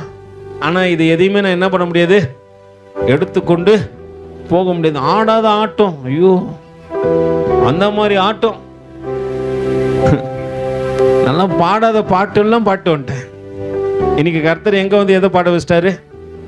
உலகத்தின் வழக்கத்தின்படி அல்ல, உன்னத வழக்கத்தின்படி தேவன் என்ன பண்றாரு? ஒரு நாள் பெரிய பெருமை, என்ன போல படிச்சவங்க யாருமே இல்லை. பட்டம் பதவியெல்லாம் இன்னைக்கு என்னாச்சு, பறந்து போச்சு. கெட்ட குணங்கள் எல்லாம் அல்லேலூயா மாறிச்சா இல்லையா? இல்லையா பிரதர், இன்னும் இருக்குது, கர்த்தர் வருத்துருவாரு. அல்லேலூயா. நம்மளாம் சின்ன வயசுல சொல்லுவாங்களா, ஏசப்பா கண்ணை நோண்டிடுவாருன்ட்டு. நான் சின்ன வயசுல அது மாதிரி ஜெபம் பண்ணிக்கிறேன், ஆண்டவரே என்னை மன்னிச்சிடும் ஆண்டவரே. நான்வெஜ் எங்கள் வீட்டில் செய்வாங்க. அப்போ சொல்லுவேன், ஏசப்பாக்கு இது பிரியம் இல்லை. ஏன்னா அப்போ எனக்கு சின்ன வயசுல ரொம்ப குட்டியா இங்கே வந்து காஸ்பல் சொல்லுவாங்க. நான் ரொம்ப குட்டியாக இருப்பேன், ஒரு 6-7 வயசு இருக்கும். இங்கே வந்து காஸ்பல் சொல்லுவாங்க. அப்போ ரொம்ப குட்டியாக இருப்பேன். அப்போ ஒரு நாள் போய் ஒரு காஸ்பலை கேட்டு போயிட்டு, ஏசப்பாக்கு ஐயோ கறினா பிடிக்காத போல இருக்கு, மிருகத்தெல்லாம் கொன்று செய்கிறாங்களன்ட்டு நான் அன்றைக்கி கறி எங்கள் வீட்டில் செய்யும் போது சொல்கிறேன், ஆண்டவரே என்னை மன்னிச்சிடுங்க ஆண்டவரே. அல்லேலூயா. அதெல்லாம் நினைவில் இருக்குது ஆண்டவருக்கு. நம்ம ஆண்டவருக்காக இருந்தது நினைவில் இருக்கிறபடினால்தான் ஆண்டவர் இன்னி வரைக்கும் நம்மளை நன்மையிலே நடத்தி கொண்டிருக்கிறாரு. பக்கத்துல சொல்லு, பட்டம் பதவி எல்லாம் பறந்து போச்சுங்க, ஏன் கெட்ட குணங்கள் எல்லாம் மாறி போச்சுங்க, ஆவியில் எளிமையுள்ளவன் பாக்கியவான், பரலோக ராஜ்யம். அல்லேலூயா. சரி, இப்ப எந்தெந்த காரியத்தை பார்த்துட்டோம்? வலிமையும் பார்த்தாச்சு, எதை எளிமையும் பார்த்தாச்சு. அப்போ இனிமை இல்லை, முதுமை வந்து கிடையாது. முதுமை நம்மளுக்கு தான் முதுமை வரும், ஆவிக்குரியனுக்கு முதுமையே கிடையாது. 70-80 வயசு இருப்பார், அவர் ஆடி பாடி என்ன பண்ணுவார். அடுத்தது வல்லமைக்குள்ளே இருக்கிற முக்கியமான ஸ்வீட்னஸ். ஒரு மனுஷனுக்குள்ள என்ன இருக்கணும்? இனிமை இருந்தே ஆகணும். எப்போ பார் மூஞ்ச முறை மாதிரியே வச்சுன்னு இருக்கக்கூடாது. பக்கத்தில் கை வச்சு சொல்ல, அவர் உங்களை பற்றி சொல்ல. நம்மளால எப்போ பார் பார்த்துக்கிறீங்களா, மூஞ்ச எப்படியே வச்சிருப்பாங்க, முறைச்சிக்கினே இருப்பான். நீ யாரை முறைக்கிறான்னு எனக்கு தெரியலப்பா. எப்போ பார்த்தாலும் சில பிள்ளைங்கள வந்து சொல்லுங்க, எங்க அப்பா எப்போ பார் மூஞ்ச இப்படிதான் வச்சிருப்பாரு. எப்படி வச்சிருப்பாரு? பக்கத்தில் பார்த்துக்கணும். அல்லேலூயா. அப்படி இல்லை, இனிமையா இருக்கிறது தான் தேவன் உன்னை தனிமையா கொண்டு வந்தாரு. அல்லேலூயா. இன்னும் நீ எப்படி வச்சுக்கூடாது மூஞ்சா? முறத்துக்கு பார்த்துக்கிறீங்களா?